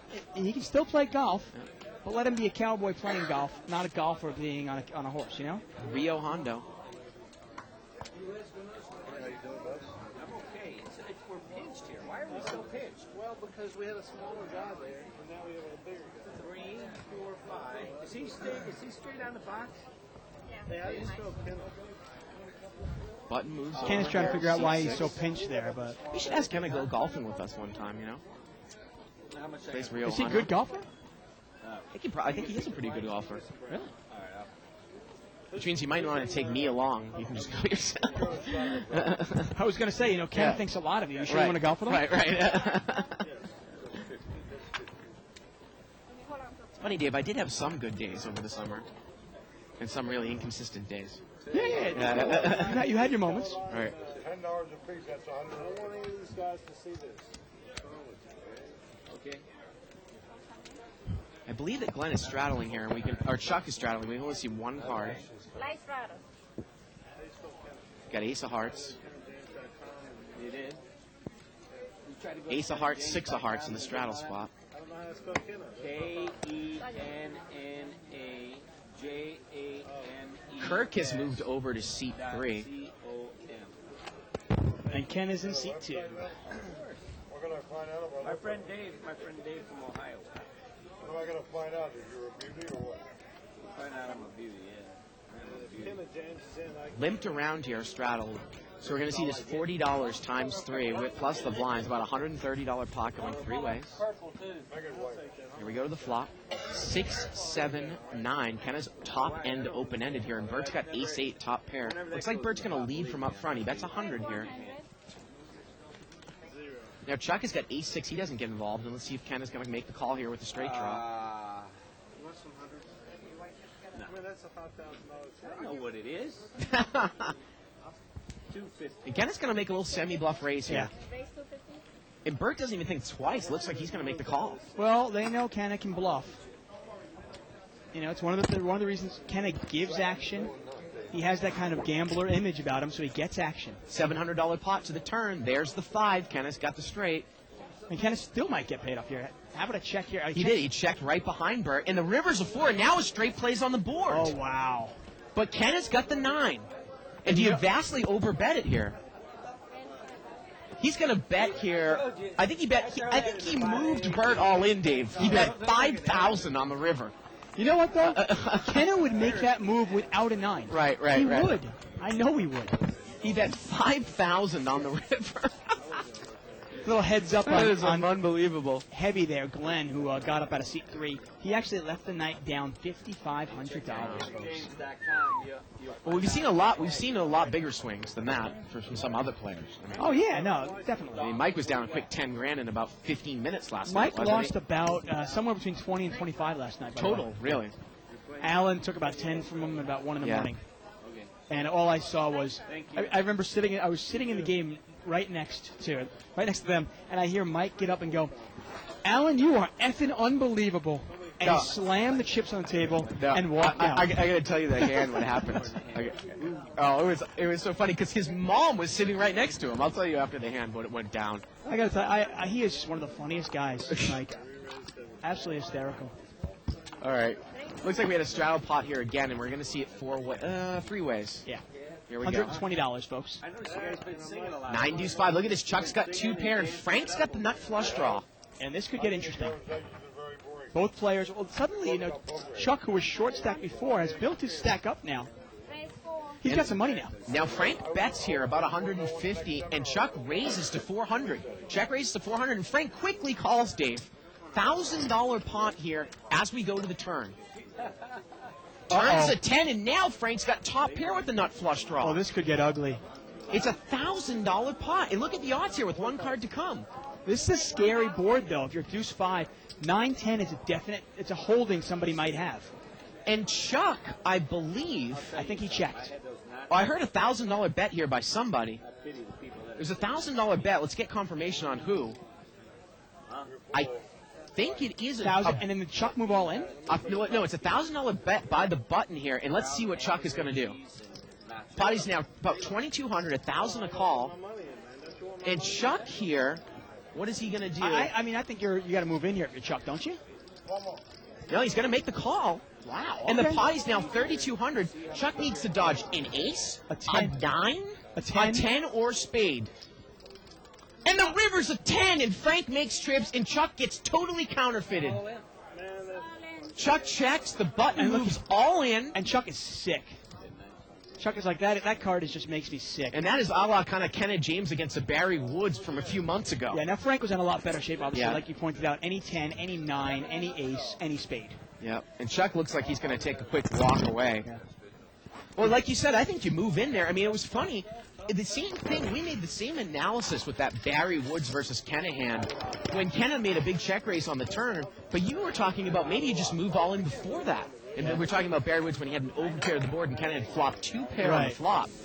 And it ended up getting running copied, counterfeited on the turn and on the river. I mean, the funny thing is, I mean, I probably would have moved in if I'm in seat 1, or, you either move in or fold, I think. Yeah. But I will throw, I mean, hey, at least, Chuck, I would have lost more money than Chuck did probably there. Yeah. I learned from Dorothy early on, there's always a silver lining in the cloud. You got to realize that bottom 2 pair is very susceptible, though. Right. I love this email from our French here. Hey, Bart and Tuck, just wanted to say that I'm drunk right now, and I love the show. And you can see the token drunkenness. Sometimes when you type, when you're a little bit intoxicated, you've got, like, he spelled just J-S-U-T.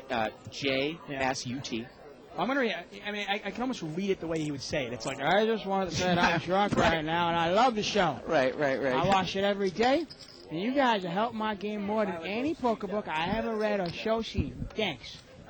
Where's my drink? Got a raise. There's my drink. I need another drink. Live straddle here by Kenna.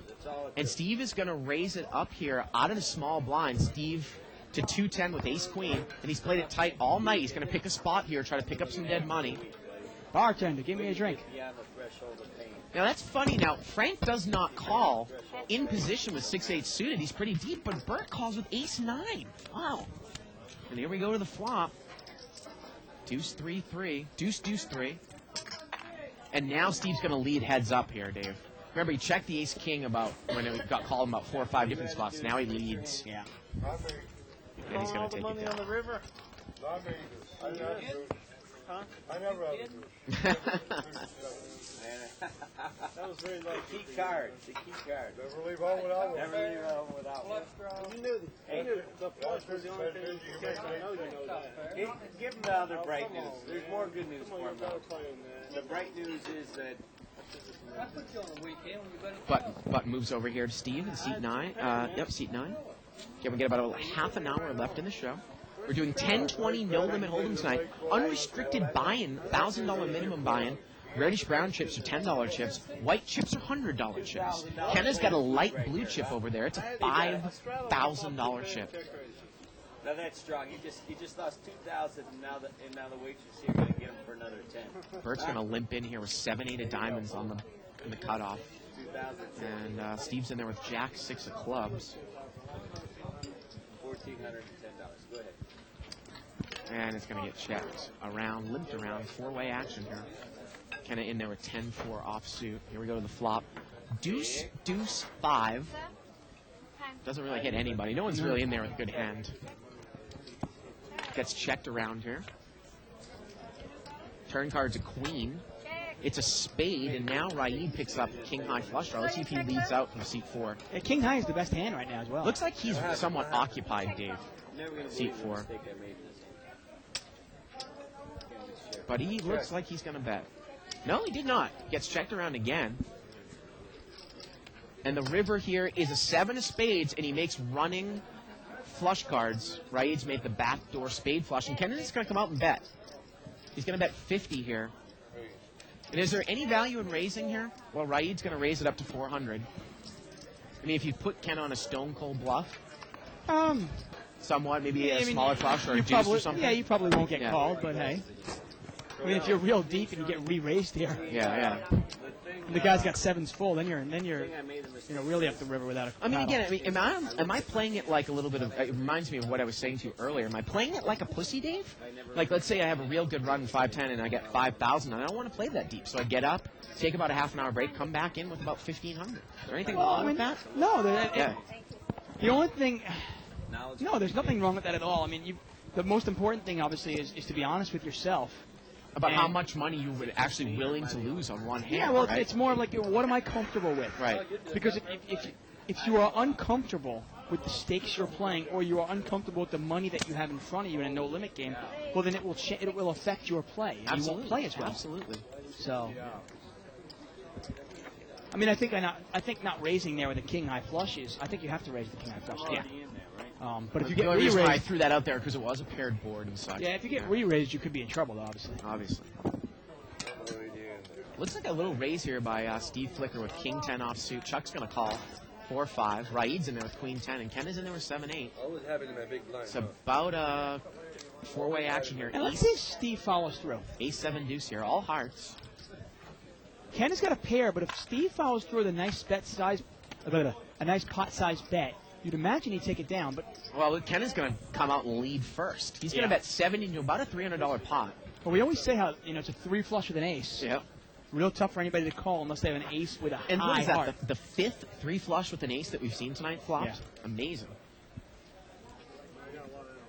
Once again, we're live at the bike, folks. Well- I'm David Tuckman here with Bart Hanson. We're playing No Limit Hold'em. Blinds are 10 and 20. Yep. Chuck is not going to chase his wheel draw with the 4 of hearts. I want to thank you all who've watched and emailed us at live@thebike.com. Once again, we always try to keep the show as interactive as possible. It's one thing I love about poker is it's always up for debate. You can always kind of debate hands and debate how to play something. Right. Or whether you should be in there with a short stack, whether you should be in there with a deep stack. Interesting And I that people pointed out that Kirk did the old slide to the left of Kenna. Now, sometimes you say you actually like playing to the right of somewhat of a maniac. Yeah, I don't consider Ken a maniac. I consider Ken a really good player. I'd want to be to the left of Ken, too. But a maniac, yeah, I'd want to be to the right. Right. But I'm talking about like a stone-cold maniac. Yeah. A guy who's just raising blind almost every single time. Yeah, I don't mind. Maybe being he's drunk or he's just gambling up, right? Something yeah, like that. I'd like Yeah. to be to his right because he's so predictable. Right. I want to see how what everybody else does after him before I can play. Ace King here for Mike in seat 5. I think did he straddle? Maybe? Alright, I'm gonna come up. Oh, I'm gonna give Looks you like he's. Well, we got. Kind of raised with ace jack in the button. And Mike just made a call, and Frank said there were 7, so here we go. And there's a 7. Uh-oh, and Mike's Jack, got a flush draw. 7. Wow, Mike's got the nut flush draw with the gut shot to the 10, and Frank's got bottom set, and it looks like Frank's going to come out and lead. Oh, this could get really big, folks. Mike's got a lot of cards that can help any 10, any club. Now Frank is going to come out and bet 170, and Ken has got second pair with an overcard to the ace. He might not be done with this hand either. Yeah, but how about a nice check raise here from Mike with ace king of clubs? His hand is huge, folks. Well, now Kenna just smooth calls. So with a lot of dead money in here, Mike make a huge check raise. Well, he's just gonna make the call. Wow, I mean that's a huge hand, ace king of clubs here. Pot's now about $800 as we go 3 ways. Frank with bottom set. Here we go to the turn. Turns a 10 of clubs. Mike's got the nut flush, and again. Probably the best card for him would have been an offsuit 10, Dave, to put him on ace-king. And he checked it, I believe. And let's say if Frank takes the free card, he does. Everybody checks. Kenna takes the free card as well, and the river's a 4, but Mike's got the nut flush here. I mean, the 10 of clubs is the worst card possible. It completes almost every straight. Right. I mean... No, you're right. I mean, it's a pretty... And now C5's going to bet. He's going to bet 600, and Frank gets away from bottom set without a second thought. I love the play by Frank there. Well, I absolutely love the play by Frank. He also has to deal with Kenna behind him as well. He's got a set, though. Yeah. And Kenna's thinking about making the call here with ace-jack. I don't... Is he really? Well, I mean, he's Or is he thinking just about playing? it. It's a $600 bet here. $600 bet. The pot's about $1,500, $600 to call. What can he beat, though?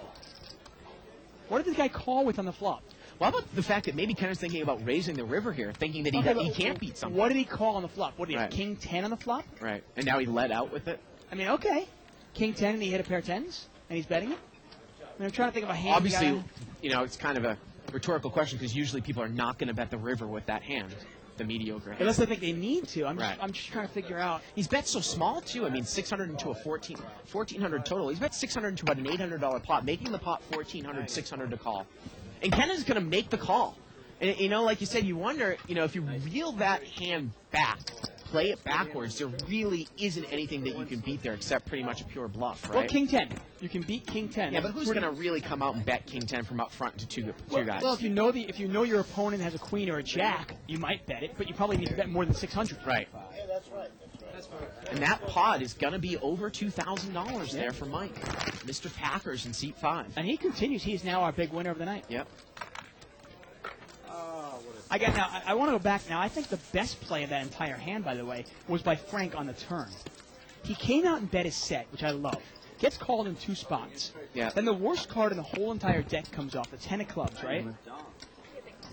And instead of betting it to see where he's at on the turn, he takes the free card, knowing that if he improves to a full house, he's probably up against a straight or a flush, or both even. And he might be able to make a lot of money. And I imagine if Frank had filled up there, he would have won a ton of money. And we got a couple posts here. Moochie says he wants to see the $5,000 chip. Well, we'll show it. And I want to finish my story about Corporation Mike. Thank you for reminding me. This one's going to get limped around. We'll do this after this hand. I mean, one of the reasons not to bet that pocket 7s there, the set of 7s there on the turn, is if you bet there and you get check raised, sometimes you can get check raised off your draw, and you'll have to throw away a set. Queen 5 here for Mike. He's got bottom 2 pair. Yeah, but nobody's got an ace. Nobody's got anything. And he's going to come out and lead with it. Yeah, this is going to go full. Yeah. Unless somebody wants to make a move on him. I can't imagine. Well, he's going to bet 80 here. Steve's going to get away from it, and I assume right. All right. Ray, flip back here. This is the $5,000 chip right here. Oh, did I screw you up? There we go. Pretty exciting, huh? And now let's take a look at Kenna. He's got the $5,000 chip over there. Does he still have it? Where is it? Well, where is it? There it is. I gotta tell you, his is a lot more purple. Yours is kind of like mine's kinda yours is almost maroonish. like fuchsia. Fuchsia. Ace King here for. Are those new Ray. $5,000 chips we have here at the bike? I don't know how new. Those always been the same than what I've seen. Oh, they're within a year new. Okay, so maybe this was the ones that.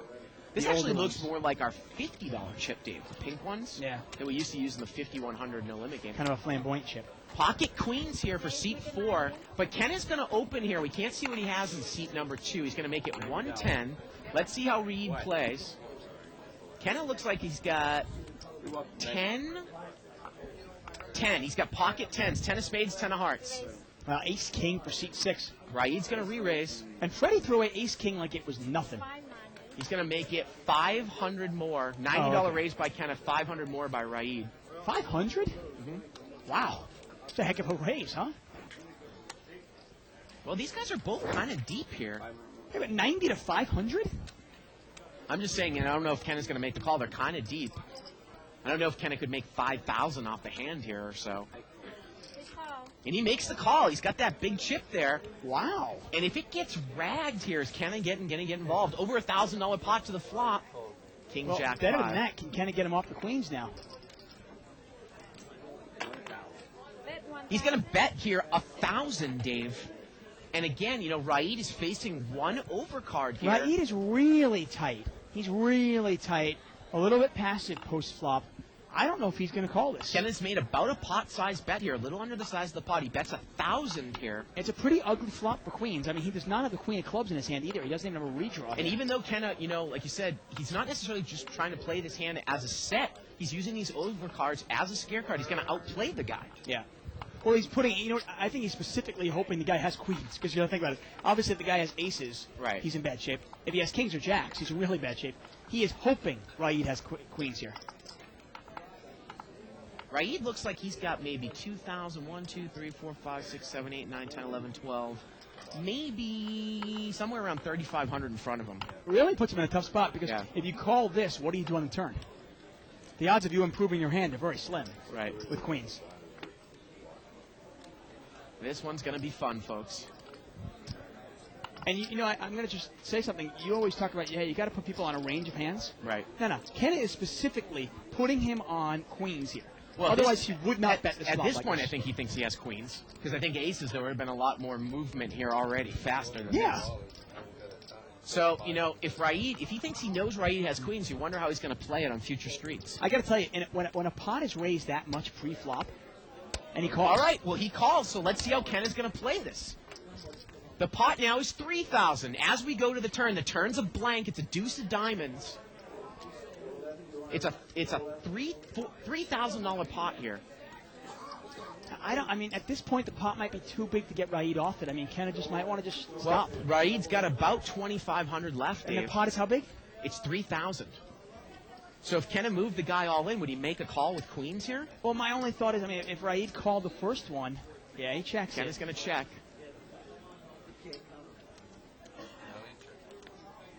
And what is Raid going to do now? Well, he said now he checks. And I'm going to ask you one question here while Raid thinks. If you've got pocket aces here, and the pot has been raised that big pre-flop, is that good a flop for you? No, it's not. I mean, somebody could easily have kings or jacks. Right. But again, you got to play the player against Kenna. I mean, I still think my aces are probably, for the most part, going to be good, even if he leads into Kenna's that. not a maniac, though. He's not going to call $500 pre-flop without at least... I mean, kings, queens, jacks, or tens. Right. In this case, he has tens. But hey, there's two of them out there.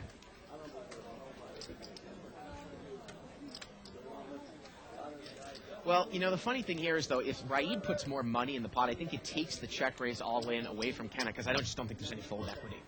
Because if Raid bets 1,000 here and Kenna check raises all in, there's no math. I love Kenna. But if Right. Raid puts a $1,000 bet in there, or Yeah. $1,500 bet in there, and Kenna comes over the top all in, that's a dunk play. Right. It really is, because Raid's got too much money in the pot. Well, it He's not goes gonna go check here on the turn as we go to the river, and the river's a queen. Oh, now. It It's is a a third third- club, though, Dave.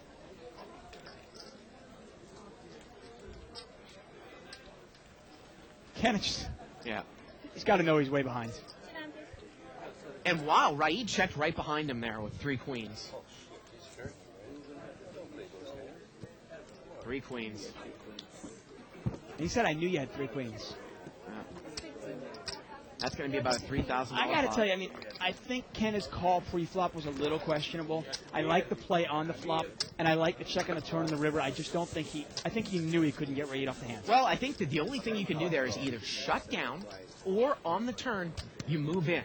If you move in, Dave, for $2,500 into a $3,000 pot, the pot's now $5,500. The guy has to call $2,500. Now, I know you can talk about pot odds and it's about 2-1. That's still a shitload of money for that guy to call. It is, It's you're his right. whole stack. It is. And I think that's the one play. Forget about check raising the turn. We're not that's- dealing deep enough to do that. Right. Yeah. Clearly, Ray doesn't have enough Right. money to get away from it. Right. You might have a point there. I mean, if Kenna does move in for $2,500 on the turn, Right. can Raid call? I don't know. Man, I just don't know. I think Ken obviously didn't think so, which is why he checked it down. So anyways, getting back to the Mike and Allen thing. Allen made a full house, aces full of threes. And Mike had flopped an open-ended straight flush draw. Allen filled up on the turn. And Allen bet the turn. Mike moved all in, and Allen called. Allen With a had full a full house. Allen had a full house. Mike said, "Do you want to run it?" Allen said, "No." And Mike said, "Bleep you, Allen. F you, Allen." Right in front of his mom. Right into his mom's ear. F you, Allen. Do you want to run it? And it was the whole thing. The whole casino looked at him. It was hilarious. Hilarious. I'm assuming he did not hit his straight flush. No. Of course, like you said, it doesn't matter what the cards are or how many times you run it, but I think Mike was like, well, you know what, Alan, because you know you're ahead, you're not going to run it. But I always let you run it when you're behind. I think that was the point. Right. It looks like Kenna raised here to 140, and Steve called with deuce four spades. Oh, boy. Both players have flush draws, and Kenna's got top pair. And Steve might be playing Kenna because he might think Kenna's tilting now. It's about a $300 pot. Well, I mean, you and I love Kenna, and Kenna's obviously a very And good Kenna's player. going to overbet it. He's going to bet 1,000 here. A lot of the cash game players will view Kenna and a lot of tournament players as cash game fish. Right. And Steve might be looking at it that way. I mean, I don't think Kenna is. Obviously, you don't. But you wonder if Steve is thinking that. It's a $1,000 overbet by Kenna. And Steve's got a flush draw here. Oh, man. And if Steve makes a move here, he's in trouble. Look at the percentages here, folks. This is amazing. Oh, Steve needs like running deuces or running fours or running two pair or something. I mean, he's in terrible shape. I mean, Kenna is overbet this looking like he's tilting. Exactly. This is what he's trying to convey here. Exactly. And Steve might have. Let's see if Steve falls for it here. I mean, Steve's got to wonder. Like, I mean, this guy just lost $1,500 with pocket tens on that last hand. Steve trying to think, do I have enough money if I move all in here? Is there any fold equity? The problem here is that Ken has bet so much, and Steve's really not that deep. It looks like Steve might have about 3,000 there. Well, you know what, though? If Steve moves all in for 3,000... There's no way Kenna goes anywhere. Oh, of course not, but I'm saying, what if Kenna had raised this with ace-king, though? Oh, yeah. You know what I'm saying? I mean, Then so it's there an easy might fold. be some fold equity. Yeah. But he's not going to get involved. But that one could have been fireworks there as well. Yeah, he smelled it out. Yeah. Throws it away. And I like the play by Kenna. You know, he tried to make it look like he was steaming. Right. Steve almost fell for it, but didn't.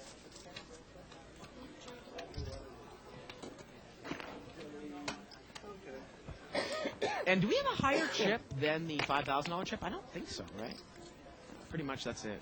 It was funny, when they actually ran the big game here during Legends, they were playing the 4,000, 8,000 mix game. Yeah. And they were using those $1,000 chips like little, like $1 tokes. Yeah. In the game. Hey, Yeah. it's a 4-8 structure. Yeah, man. 4-8 chip structure. It was crazy. Gonna take a look at another chip count here. Final one of the night, probably. Over $32,000 on the table. Raid now up to $6,000. Mike up to $6,200. Wow. Let's take a look at how these players are at now.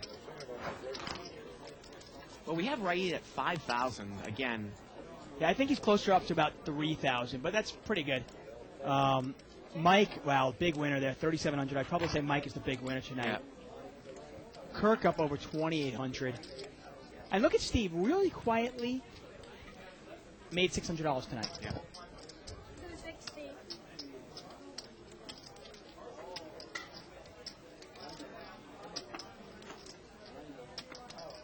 Kenna here is bet with King 6 into a board that's Queen 9.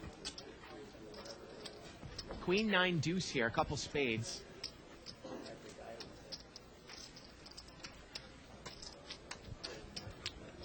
And the action's over to Raid, Dave. And he's really thinking about this one with eights. And Kenna is on a stone cold bluff here. He raised it up pre-flop. Raid called him. And Kenna's going to continue with King 6 here. Yeah. Now he does have to deal with Bird after him. And he folds. Kenna's going to take it down. You know, Kenna won the other night on Live at the Bike, and I was really excited for him. I thought, wow, okay, he's kind of, he's finally gotten over that Live at the Bike jinx. Yep.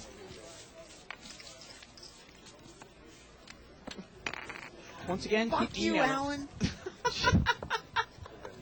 This is a family show. I know. Bart. Oh, Jeez. Like I said, the funniest thing was his mom was right there. And his mom was in seat 9. He was in seat 8, and Alan was in seat 1. What, you don't think his mom has heard that word? And then Mike got into it with Paul. Kind of docile, big Paul, type player. Well, but no, Paul's not so docile. No? Paul, Raise, make it 100. Paul's a very nice guy. I'm good friends with him. Yeah. But when Paul's upset, he lets it be known. Really? Yeah, he's not quiet. With an English accent, or is he South African? Something like that. I don't even know. But he'll come out and say it. Yeah. He's gotten into confrontations with Mo, with the floorman. I mean, he'll voice his opinion. Not a quiet guy. Yeah. He's gotten into confrontations with Mo before, really? Yeah, just about the way the game was structured and so forth. Three-way action here. Well, nice flop for Kenna. Yep, top pair, open-ender. No one has much, though. No. He's probably go bet, fold, fold. At 5. And he's going to overbet big again here, Dave. He bets 500. He's just trying to get somebody to come over the top of him. I don't necessarily know if this is the type of table that's going to do it, though. Well, then he's going to run it over. He's going to win these little $200 pots. He's going to have to win about 7 more of them to break even. But, hey, that's okay with him. Eventually somebody's going to bite. That's what he's going for. He's trying to make it look like he's crazy, like he's a maniac. And you and I know better.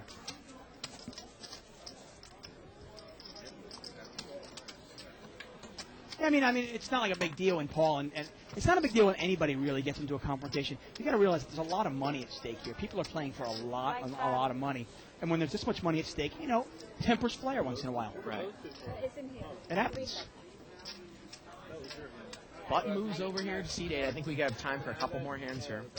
It's been a real entertaining night at Live at the Bike, hasn't it? It has.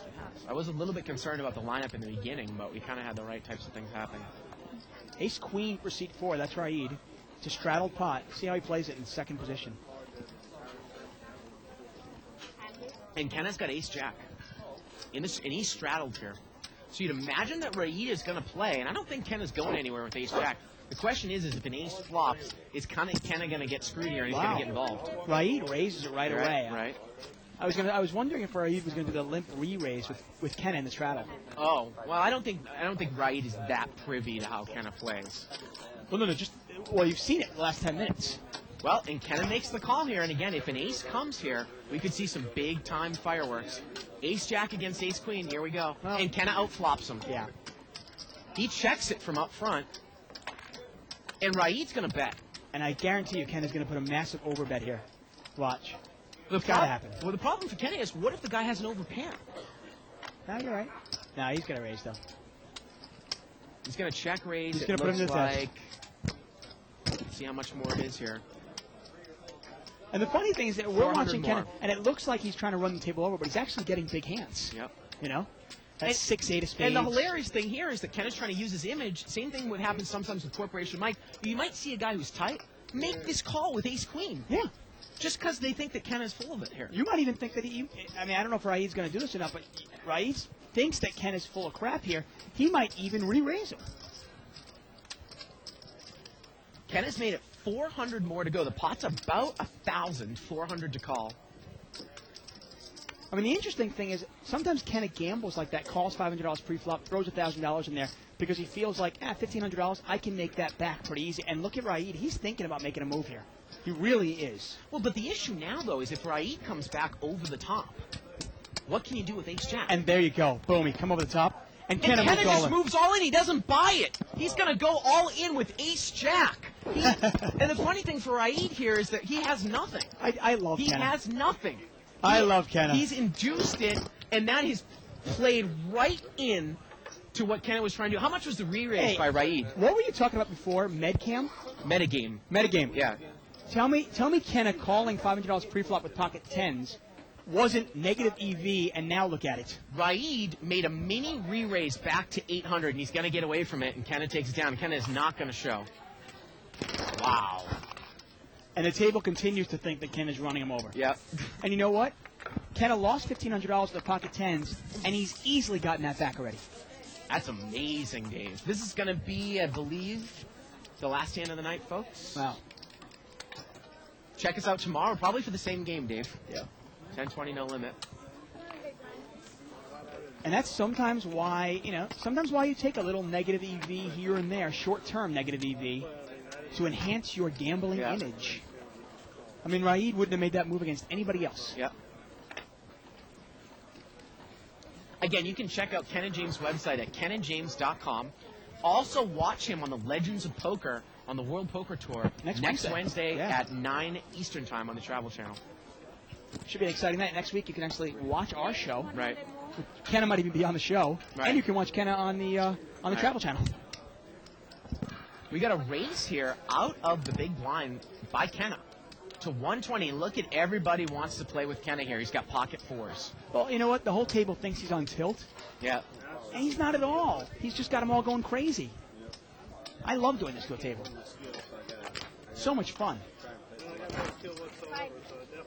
Five-way action here. $600 pot. $600. Here we go to the flop. Ace 7-7 here. Wow, Steve's flopped the full house out of seat 9. He's on the button. Let's see how he's going to play it. Checked around. Yeah, I was going to say, is Kenna really going to fire at this one? And Bert is going to come out and bet Ace 8. He bets 300. Steve makes the smooth call. Now, Steve is in position making that smooth call, and there's not really a card that can come off that will kill his action, is there? I mean, you look at that flop there. There's no straight draw. There's no flush draw. Yeah. He doesn't have to worry about a card coming off and killing that. Bert has a 1% chance of winning because of the possibility of running 8s. That's what he needs, running 8s. Yeah, or an ace to chop it. Here we go to the turn. Turn's a deuce.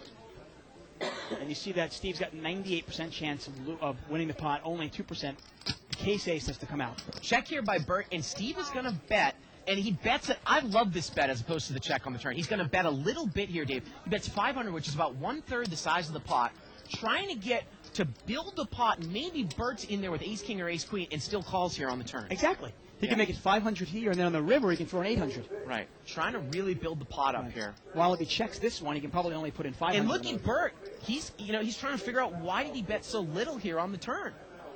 Bert over there in seat 8.